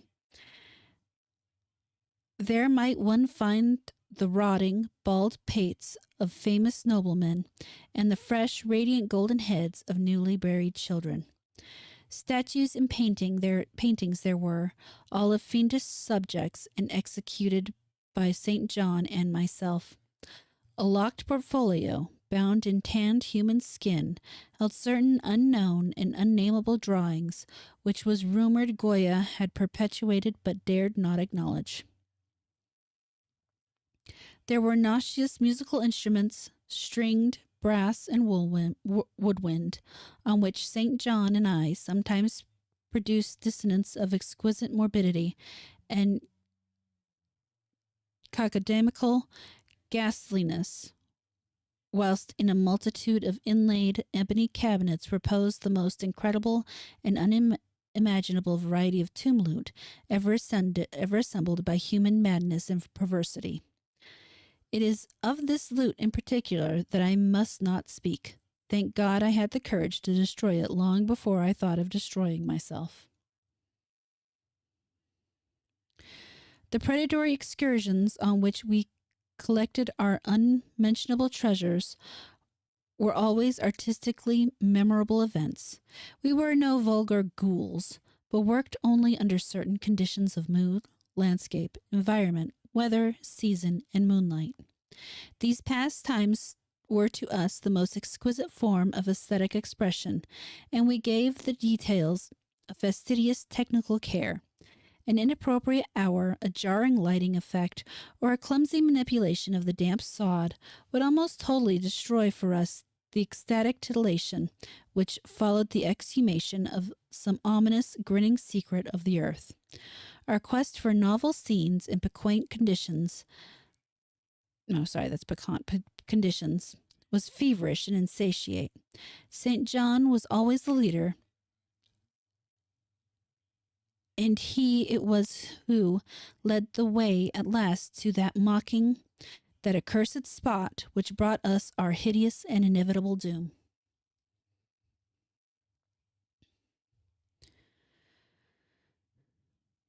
By what malign fatality we were lured to that terrible Holland churchyard? I think it was the dark rumor and legendary, the tales of one buried for 5 centuries, who had himself been a ghoul in his time, and had stolen a potent thing from a mighty sepulchre. I can recall the scene of these final moments, the pale autumnal moon over the graves, casting long, horrible shadows, the grotesque trees dropping sullenly to meet the neglected grass, and the crumbling slabs, the vast legions of strangely colossal bats that flew against the moon, the antique ivied church, pointing a huge spectral finger at the livid sky, the phosphorescent insects that danced like death fires under the yews in a distinct corner, the odors of mold, vegetation, and less explicable things that mingled feebly with the night wind from from over far swamps and seas, and worst of all, the faint, deep-toned baying of some gigantic hound which we could neither see nor definitely place. As we heard this suggestion of baying, we shuddered, remembering the tales of the peasantry. For he whom we sought had centuries before been found in this self-same spot, torn and mangled by the claws and teeth of some unspeakable beast. I remember how we delved in this ghoul's grave with our spades, and how we thrilled at the picture of ourselves, the grave, the pale watching moon, the horrible shadows, the grotesque trees, the titanic bats, the antique church, the dancing death fires, the sickening odors, the gently moaning night wind, and the strange, half-heard, directionless baying, of whose objective existence we could scarcely be sure. Then we struck a substance harder than the damp mold, and beheld a rotting oblong box crusted with mineral deposits from the long undisturbed ground. It was incredibly tough and thick, but so old we finally pried it open and feasted our eyes on what it held. Much, amazingly much, was left of the object despite the lapse of 500 years. The skeleton, though crushed in places by the jaw of the thing that killed it, held together with surprising firmness, and we gloated over the clean white skull and its long firm teeth and its eyeless sockets that had once glowed with a charnel fever like our own. In the coffin lay an amulet of curious and exotic design, which had apparently been worn around the sleeper's neck. It was the oddly conventionalized figure of a crouching winged hound or sphinx with a semi-canine face, and was exquisitely carved in antique oriental fashion from a small piece of green jade. The expression on its features was repellent in the extreme, savoring at once of death, bestiality, and malevolence. Around the base was an inscription in characters which neither St. John nor I could identify, and on the bottom, like a maker's seal, was graven a grotesque and formidable skull. Immediately upon beholding the amulet, we knew that we must possess it, that this treasure alone was our logical pelf from the centuried grave. Even had its outlines been unfamiliar, we would have desired it. But as we looked more closely, we saw that it was not wholly unfamiliar. Alien it indeed was to all art and literature, which sane and balanced readers know, but we recognized it as the thing hinted of in the forbidden Necronomicon of the mad Arab Abdul al-Hazred. The ghastly soul symbol of the corpse-eating cult of inaccessible Lang in Central Asia. All too well did we trace the sinister lineaments described by the old Arab demonologist. Lineaments, he wrote, drawn from some obscure supernatural manifestation of the souls of those who vexed and gnawed at the dead.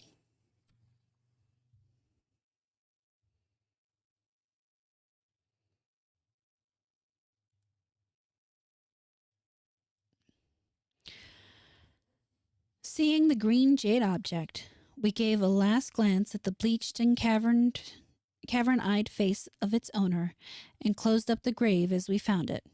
As we hastened from that abhorred spot, the stolen amulet in St. John's pocket, we thought we saw the bats descend in a body to the earth we had so lately rifled, as if seeking for some cursed and unholy nourishment.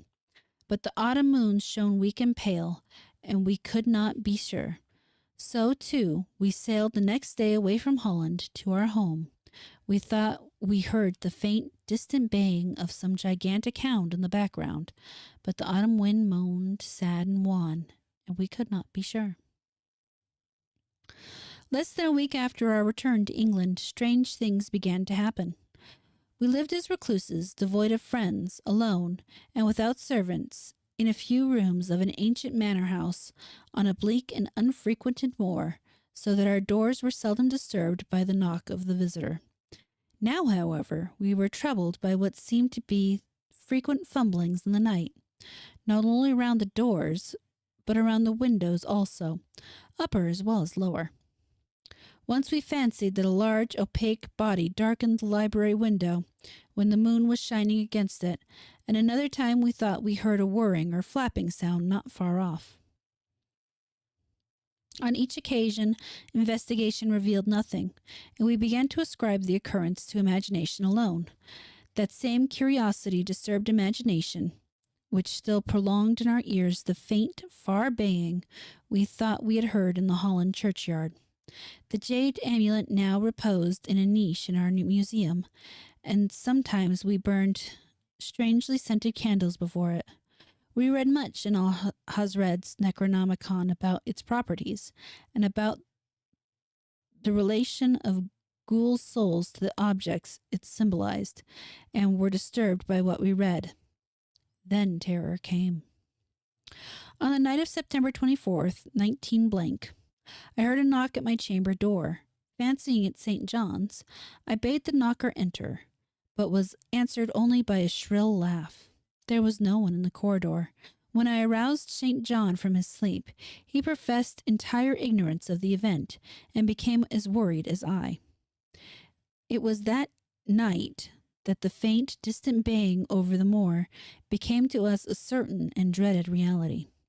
4 days later, whilst we were both in the hidden museum, there came a low, cautious scratching at the single door which led to the secret library staircase. Our alarm was now divided, for beside our fear of the unknown, we had always entertained a dread that our grisly collection might be discovered.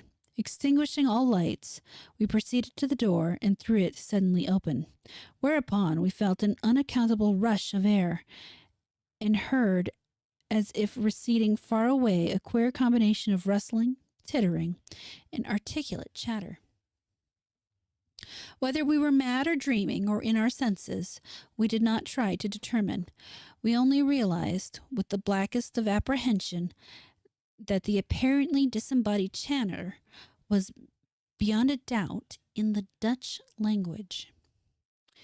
After that, we lived in growing horror and fascination. Mostly we held to the theory that we were jointly going mad from our life of unnatural excitements, but sometimes it pleased us more to dramatize ourselves as the victim of some creeping and appalling doom. Bizarre manifestations were now too frequent to count. Our lonely house was seemingly alive with the presence of some malign being, whose nature we could not guess, and every night the demonic baying rolled over the wind-swept moor, always louder and louder. On October 29th, we found in the soft earth underneath the library window a series of footprints utterly impossible to describe. They were as baffling as the hordes of great bats which haunted the old manor house in unprecedented and increasing numbers. The horror reached a culmination on November 18th, when St.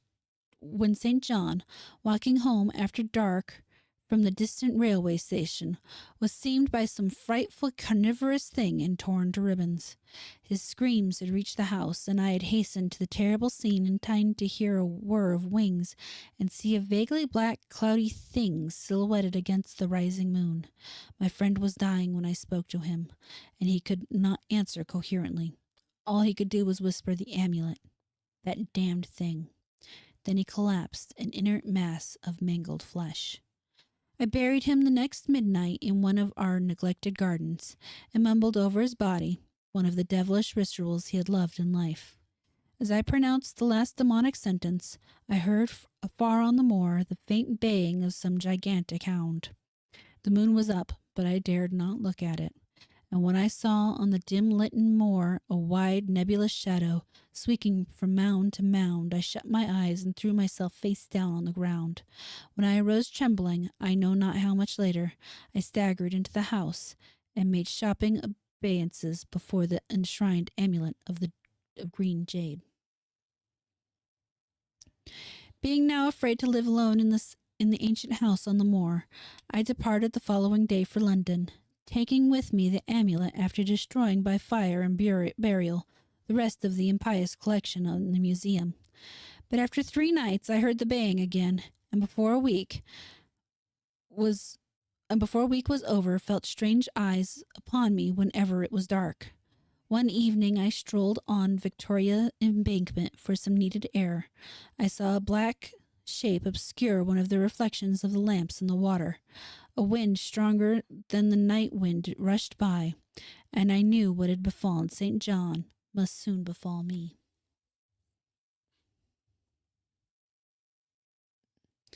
The next day I carefully wrapped the green jade amulet and sailed for Holland. What mercy I might gain by returning the thing to its silent, sleeping owner I knew not, but I felt that I must at least try any step conceivably logical. What the hound was and why it pursued me were questions still vague. But I had first heard the baying in that ancient courtyard, and every subsequent event, including St. John's dying whispers, had served to connect the curse with the stealing of the amulet. Accordingly, I sank into the nethermost abysses of despair when, at an inn in Rotterdam, I discovered that thieves had despoiled me of the sole means of salvation. The baying was loud that evening, and in the morning I read of a nameless deed in the vilest quarter of the city. The rabble were in terror, for upon an even tenement had fallen a red death beyond the foulest previous crimes of the neighborhood. In a squalid thieves' den, an entire family had been torn to shreds by an unknown thing which left no trace, and those around had heard all night, above the usual clamor of drunken voices, a faint, deep, insistent note of a gigantic hound. So at last I stood again in the unwholesome churchyard, where a pale winter moon cast hideous shadows, and the leafless trees drooped sullenly to meet the withered, frosty grass and crackling slabs, and the ivied church pointed a jeering finger at the unfriendly sky, and the night wind howled maniacally from over frozen swamps and frigid seas. The baying was very faint now, and it ceased altogether as I approached the ancient grave I had once violated, and frightened away an abnormally large horde of bats, which had been hovering curiously around it. I know not why I went thither unless to pray or gibber out insane pleas and apologies to the calm white thing that lay within, but, whatever my reason, I attacked the half-frozen sod with a desperation partly mine and partly that of a dominating will outside myself. Excavation was much easier than I expected, though at one point I encountered a queer interruption, when a lean vulture darted down out of the cold sky and frantically pecked at the grave earth until I killed him with a blow of my spade. Finally, I reached the rotting oblong box and removed the damp nitrous cover. This is the last rational act I ever performed. For crouched within that centuried coffin, embraced by a close-packed nightmare retinue of huge, sinewy, slipping backs, was the bony thing my friend and I had robbed, not clean and placid as we had seen it then, but covered and caked with blood and shreds of alien flesh and hair, leering sentiently at me with phosphorescent sockets and sharp, ensanguined fangs, yawning twistedly in mockery of my inevitable doom. And when it gave from those grinning jaws a deep sardonic bay, as is of some gigantic hound, I saw that it held in its gory, filthy claw the lost and fateful amulet of green jade, and I merely screamed and ran away idiotically, my screams soon devolving into peals of hysterical laughter. Madness rides the star wind, claws and teeth sharpened on centuries of corpses, dripping death astride a bacchanal of bats from night-black ruins of buried temples of Belial. Now, as the baying of that dead, fleshless monstrosity grows louder and louder, and the stealthy whirring and flapping of those accursed webbed wings circles closer and closer, I shall see with my revolver the oblivion, which is my only refuge from the unnamed and unnameable. Really? You have a name. Your name is Alex. Granted, you're still a terror, but your name is Alex. He's an ass. He's a cat.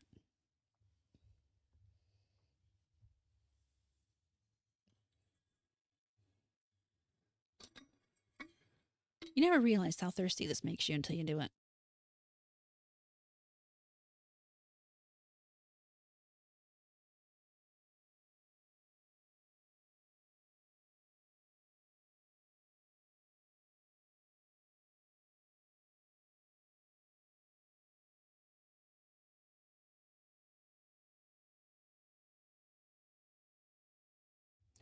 All right, I'm thinking they must call that one a Christmas horror story just based on the fact that with all the traveling, he must get there about Christmas time. However, this one is definitely Christmas related. Well, Christmas time related, Christmas season related. Anyway, this is the festival.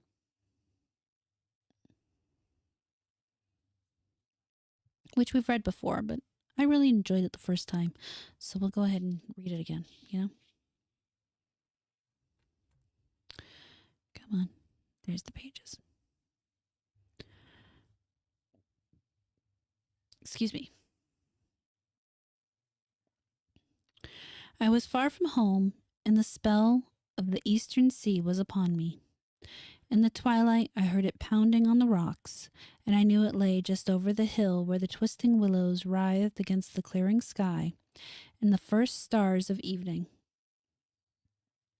And because my fathers had called me to the old town beyond, I pushed on through the shallow, new-fallen snow along the road that soared lonely up to where the Aldebaran twinkled among the trees, on toward the very ancient town I had never seen but often dreamed of. It was Yuletide, that men call Christmas, though they know in their hearts is older than Bethlehem and Babylon, older than Memphis and mankind. It was the Yuletide, and I had come at last to the ancient seed town where my people had dwelt and kept the festival in the elder times when festival was forbidden, where also they had commanded their sons to keep festival once every century, that the memory of primal secrets might not be forgotten. Mine were an old people. They were old even when this land was settled 300 years before. And they were strange because they had come as dark furtive folk from opiate southern garden of orchards, and spoken another tongue before they learned the tongue of the blue-eyed fishers.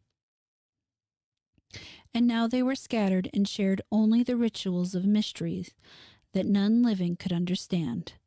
I was the only one who came back that night to the old fishing town as legend bade, for only the poor and the lonely remember. Then beyond the hill's crest I saw Kingsport, outspread frostily in the gloaming.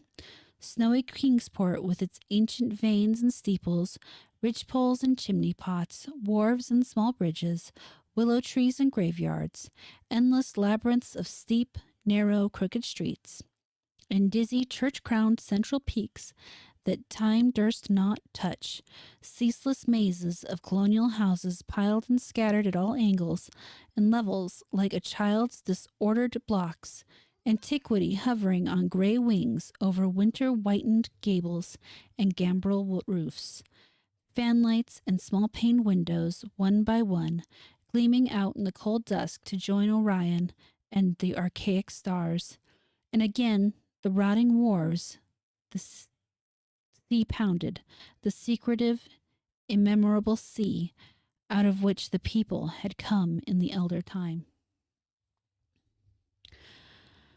Beside the road at its crest, the still higher summit rose, bleak and windswept, and I saw that it was a burying ground where black gravestones stuck ghoulishly through the snow like decayed fingernails of a gigantic corpse. The plintless road was very lonely, and sometimes I thought I heard a distant, horrible creaking, as if of a gibbet in the wind. They had hanged for a kinsman of mine for witchcraft in 1692, but I did not know just where. The road wound down the seaward slope as I listened for the merry sounds of the village at evening, but I did not hear them.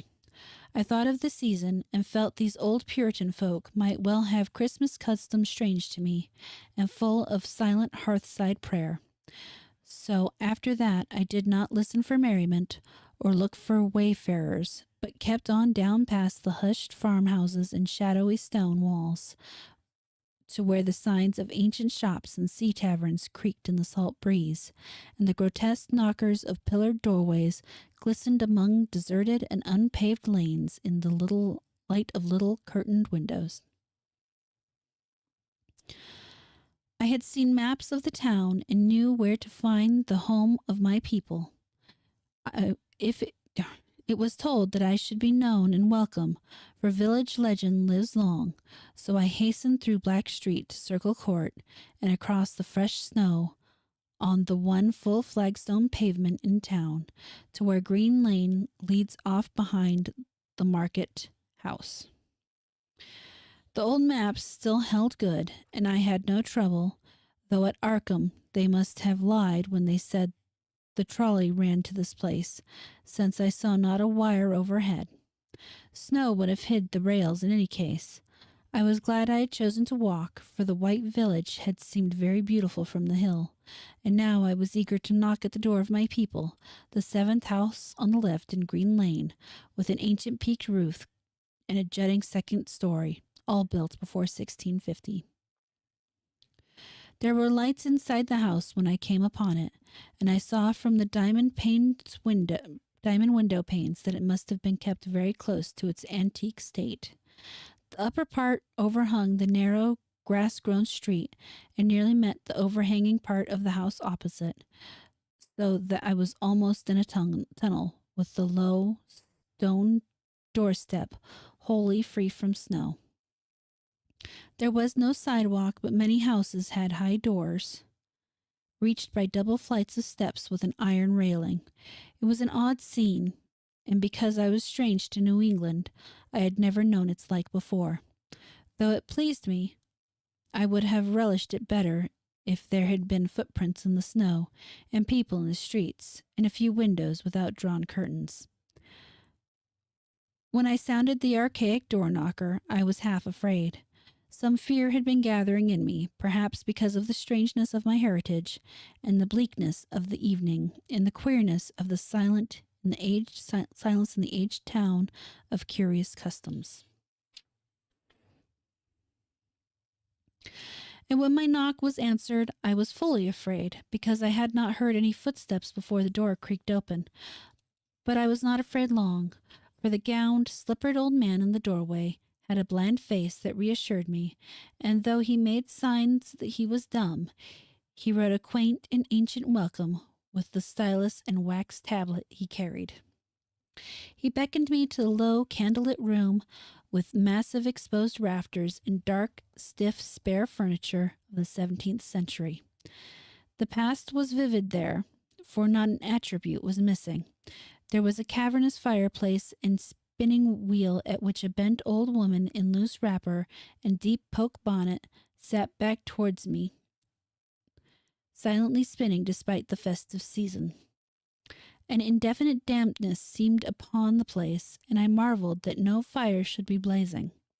The high-backed, settle-faced, the row of curtained windows at the left, and it seemed to be occupied, though I was not sure. I did not like everything about what I saw, and felt again the fear I had had. This fear grew stronger from what had before lessened it, for the more I looked at the old man's bland face, the more its very blandness terrified me. The eyes never moved, and the skin was too like wax. Finally, I was sure it was not a face at all, but a fiendishly cunning mask. But the flabby hands, curiously gloved, wrote genially on the tablet and told me I must wait for a while before I could be led to the place of festival. Pointing to a chair, table, and pile of books, the old man now left the room, and when I sat down to read, I saw that the books were hoary and moldy, and that they included old Morrister's Wild Marvels of Science, the terrible Satamuscus Triumphatus of Joseph Glanville, published in 1681, the shocking Demolatria of Remengus, printed in 1595 at Lyons, and worst of all, the unmentionable Necronomicon of the mad Arab Abdul al-Hazred in Oleus's Wormius forbidden Latin translation, a book which I had never seen, but of which I had heard monstrous things whispered. No one spoke to me, but I could hear the creaking of signs in the wind outside, and the whir of the wheel as the old bonneted woman continued her silent spinning. I thought the room and the books and the people very morbid and disquieting, but because an old tradition of my father's had summoned me to this strange feasting, I resolved to expect queer things. I tried to read, and soon became tremblingly absorbed by something I found in that accursed Necronomicon, a thought and a legend too hideous for my sanity or consciousness. But I disliked it when I fancied I heard the closing of one of the windows that the study faced, as if it had been stealthily opened. It had seemed to follow a whirring that was not the old woman's spinning wheel. This was not much, though, for the old woman was spinning very hard, and the aged clock had been striking.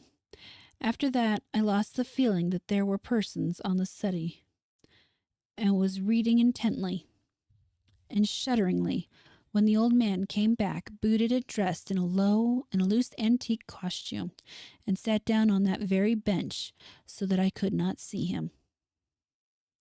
It was certainly nervous waiting, and the blasphemous book in my hand made it doubly so. When 11 struck, however, the old man stood up, glided to a massive carved chest in a corner, and got 2 hooded cloaks, one of which he donned, and the other which he draped around the old woman, who was ceasing her monotonous spinning. Then they both started for the outer door, the woman lamely creeping, and the old man, after picking up the very book I had been reading, beckoning to me as he drew his hood over that unmoving face or mask. We went out into the moonless and tortuous network of that incredible ancient town, went out as the light in the curtained windows disappeared one by one, and the dog star leered at the throng of cowled, cloaked figures that poured silently from every doorway and formed monstrous processions up this street and that, past the creaking signs and antediluvian gables. The thatched roof and diamond-paned windows, threading precipitous lanes where decaying houses overlapped and crumbled together, gliding across open courts and churchyards where the bobbing lanthorns made eldritch sunken constellations.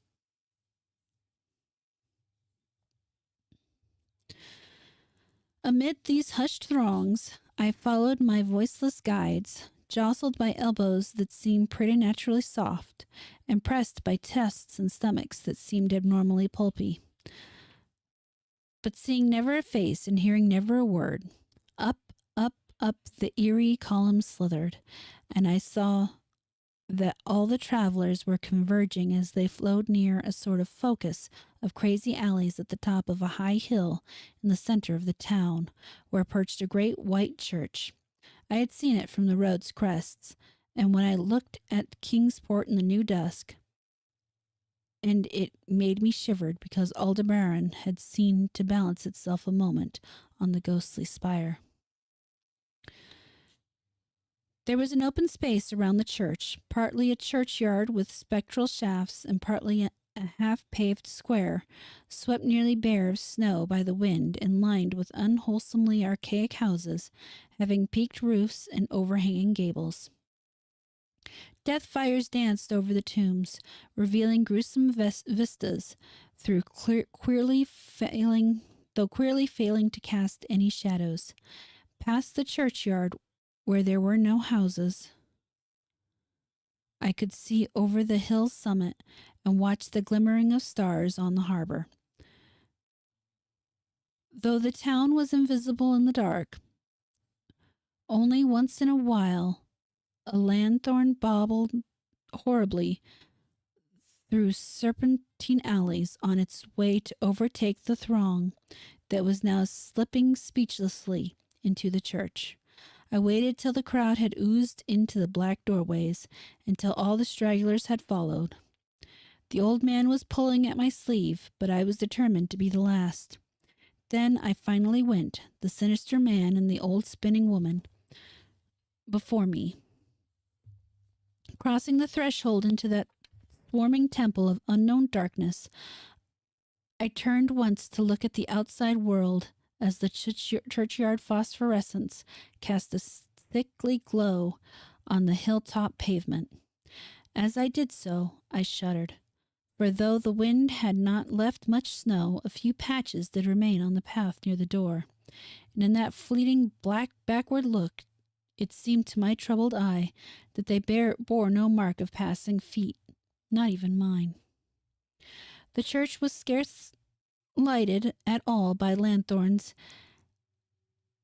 the lanthorns that had entered it, for most of the throng had already vanished.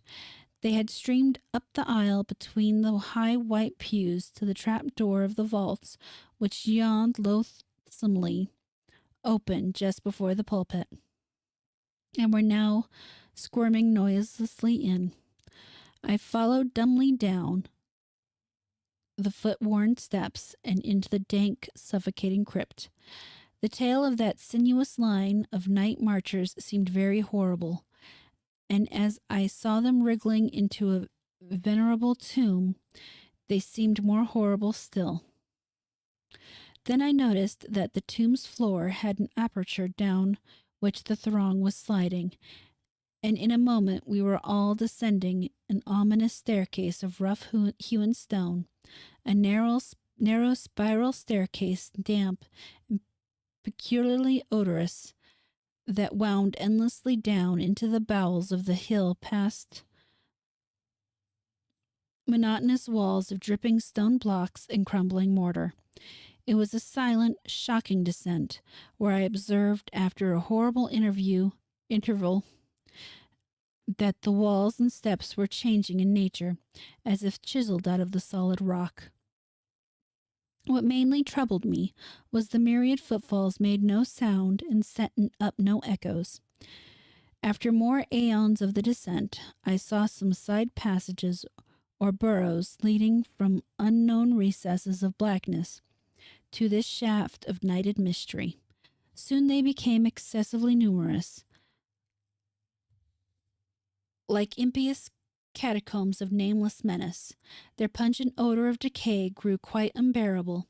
I knew we must have passed down through the mountain beneath the earth of Kingsport itself, and I shivered that a town should be so aged and maggoty with subterraneous evil.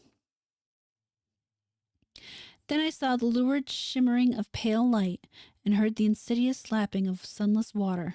Again I shivered, for I did not like the things that the night had brought, and wished bitterly that no forefather had summoned me to this primal rite. As the steps and passages grew broader, I heard another sound, the thin, whining mockery of a feeble flute, and suddenly there spread out before me the boundless vista of an inner world, a vast fungus shore litten by a belching column of sick greenish flame, and washed by a wide oily river that flowed from abysses frightful and unsuspecting to join the blackest gulfs of immemorial ocean. Yeah, whatever. Fainting and gasping, I looked at that unhallowed Erebus of tightened toadstools, leprous fire, and slimy water, and saw the cloaked throng forming a semicircle around the blazing pillar. It was the Yule rite, older than man and fated to survive him, the primal rite of the solstice and of spring's promise beyond the snows, the rite of fire and evergreen, light and music. And in the Stygian grotto I saw them do the rite, and adore the sick pillar of flames, and throw into the water handfuls gouged out of the viscous vegetation which glittered green in the chlorotic glare. I saw this, and I saw something emphoriously squatted far away from the light, piping noisomely on a flute.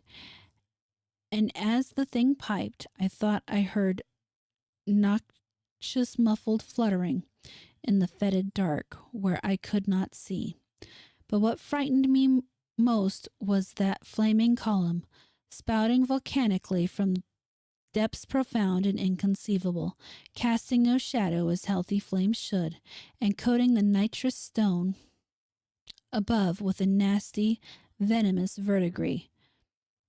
For in all that seething combustion no warmth lay, only the clamminess of death and corruption.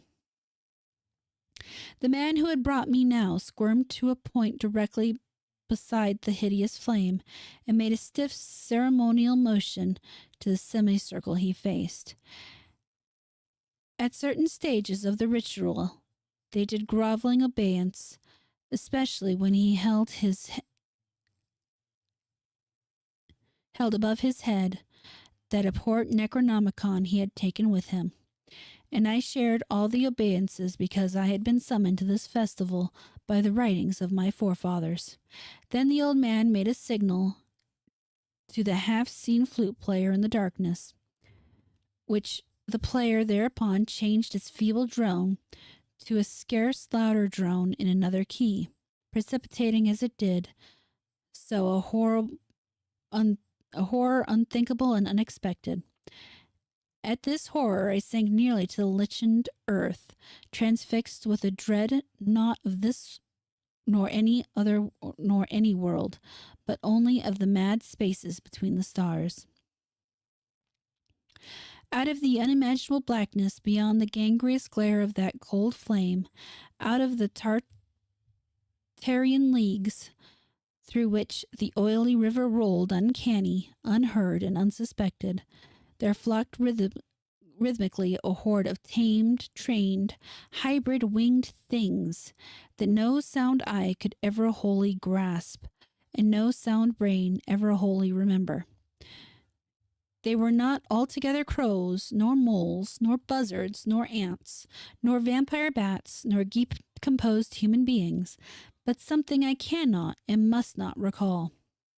They flopped limply along, half with their webbed feet and half with their membranous wings, as they reached the throng of celebrants. The cowed figures seized and mounted them, and rode off one by one along the reaches of that unlighted river into pits and galleries of panic, where poisoned springs feed frightful and undiscoverable cataracts. The old spinning woman had gone with the throng, and the man remained only because I had refused when he motioned me to seize an animal and ride like the rest. I saw when I staggered to my feet that the amorphous flute player had rolled out of sight, but that two of the beasts were patiently standing by. As I hung back, the old man produced his stylus and tablet and wrote that he was the true deputy of my fathers who had founded the Yule worship in this ancient place, and that it had been decreed that I should come back, and that the most secret mysteries were yet to be performed. He wrote this in a very ancient hand, and when I still hesitated, he pulled from his loose robe a seal ring and a watch, both with my family arms, to prove that he was what he said. But it was hideous proof, because I knew from old papers that that watch had been buried with my great great great great grandfather in 1698. Presently the old man drew back his hood and pointed to the family resemblance in his face, but I only shuddered because I was sure that the face was merely a devilish waxen mask. The flopping animals were now scratching restlessly at the lichens, and I saw that the old man was nearly as restless himself. When one of the things began to waddle and edge away, he turned quickly to stop it, so that the suddenness of his motion dislodged the waxen mask from what should have been his head. And then, because that nightmare's position barred me from the stone staircase down which we had come, I flung myself into the oily underground river that bubbled somewhere to the caves of the sea, flung myself into that putrescent juice of earth's inner horrors, before the madness of my screams could bring down upon me all the charnel legions these pest gulfs might conceal. At the hospital, they told me I had been found half frozen in Kingsport Harbor at dawn, clinging to the drifting spar that accident sent to save me. They told me I had taken the wrong fork of the hill road the night before and fallen over the cliffs at Orange Point, a thing they deduced from prints they found in the snow.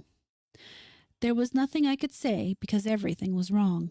Everything was wrong with the broad windows shewing a sea of roofs in which only about 1 in 5 was ancient, and the sound of trolleys and motors in the streets below. They insisted that this was Kingsport, and I could not deny it. When I went delirious at hearing that the hospital stood near the old churchyard on Central Hill, they sent me to St. Mary's Hospital in Arkham, where I could have better care. I liked it there, for the doctors were broad-minded, and even lent me their influence in obtaining the carefully sheltered copy of Al-Hazred's objectionable Necronomicon from the library of Miskatonic University. They said something about a psychosis and agreed I had better get any harassing obsession off my mind.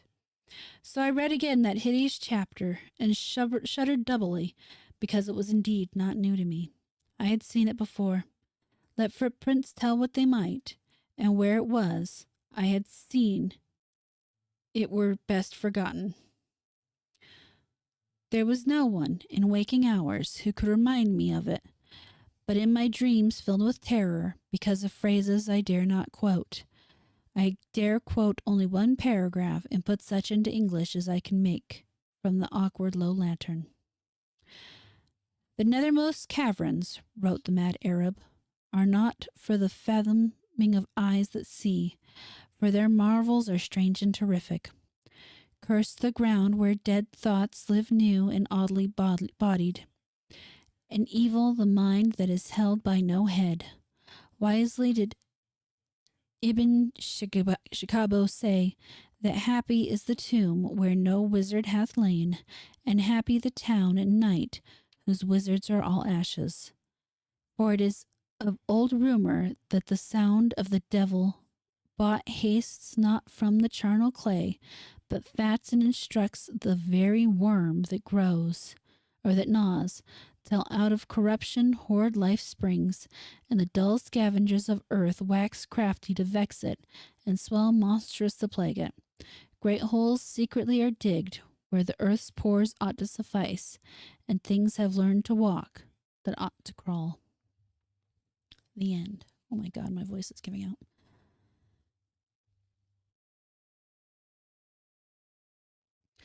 Well, guys, thank you so much for being here and participating, listening, talking to each other, hanging out, all the fun things. I have got some work to do, unfortunately. But on the plus side, I get paid for it. It's just depressing that it's taking so long.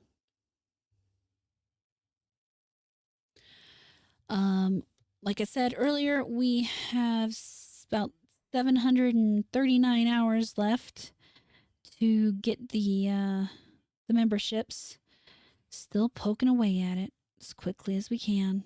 I don't think we're going to get there by the new year, but if y'all have the time and ability, I really appreciate you playing those playlists. And honestly, I appreciate the fact that you're here right now listening to me drone on and on the most. But all that said, I'm going to go do some work, rest my voice a little. I will see you guys tomorrow night. Don't know what we're doing. I don't know. Maybe if I can get Moria working again, Robust can pop in and we can play some of that. But I don't know that I'll have the time to fuck with it. Either way, y'all have a very good afternoon, good evening, good night. I appreciate you. Merry Christmas if I don't see you again before then. And you guys take care.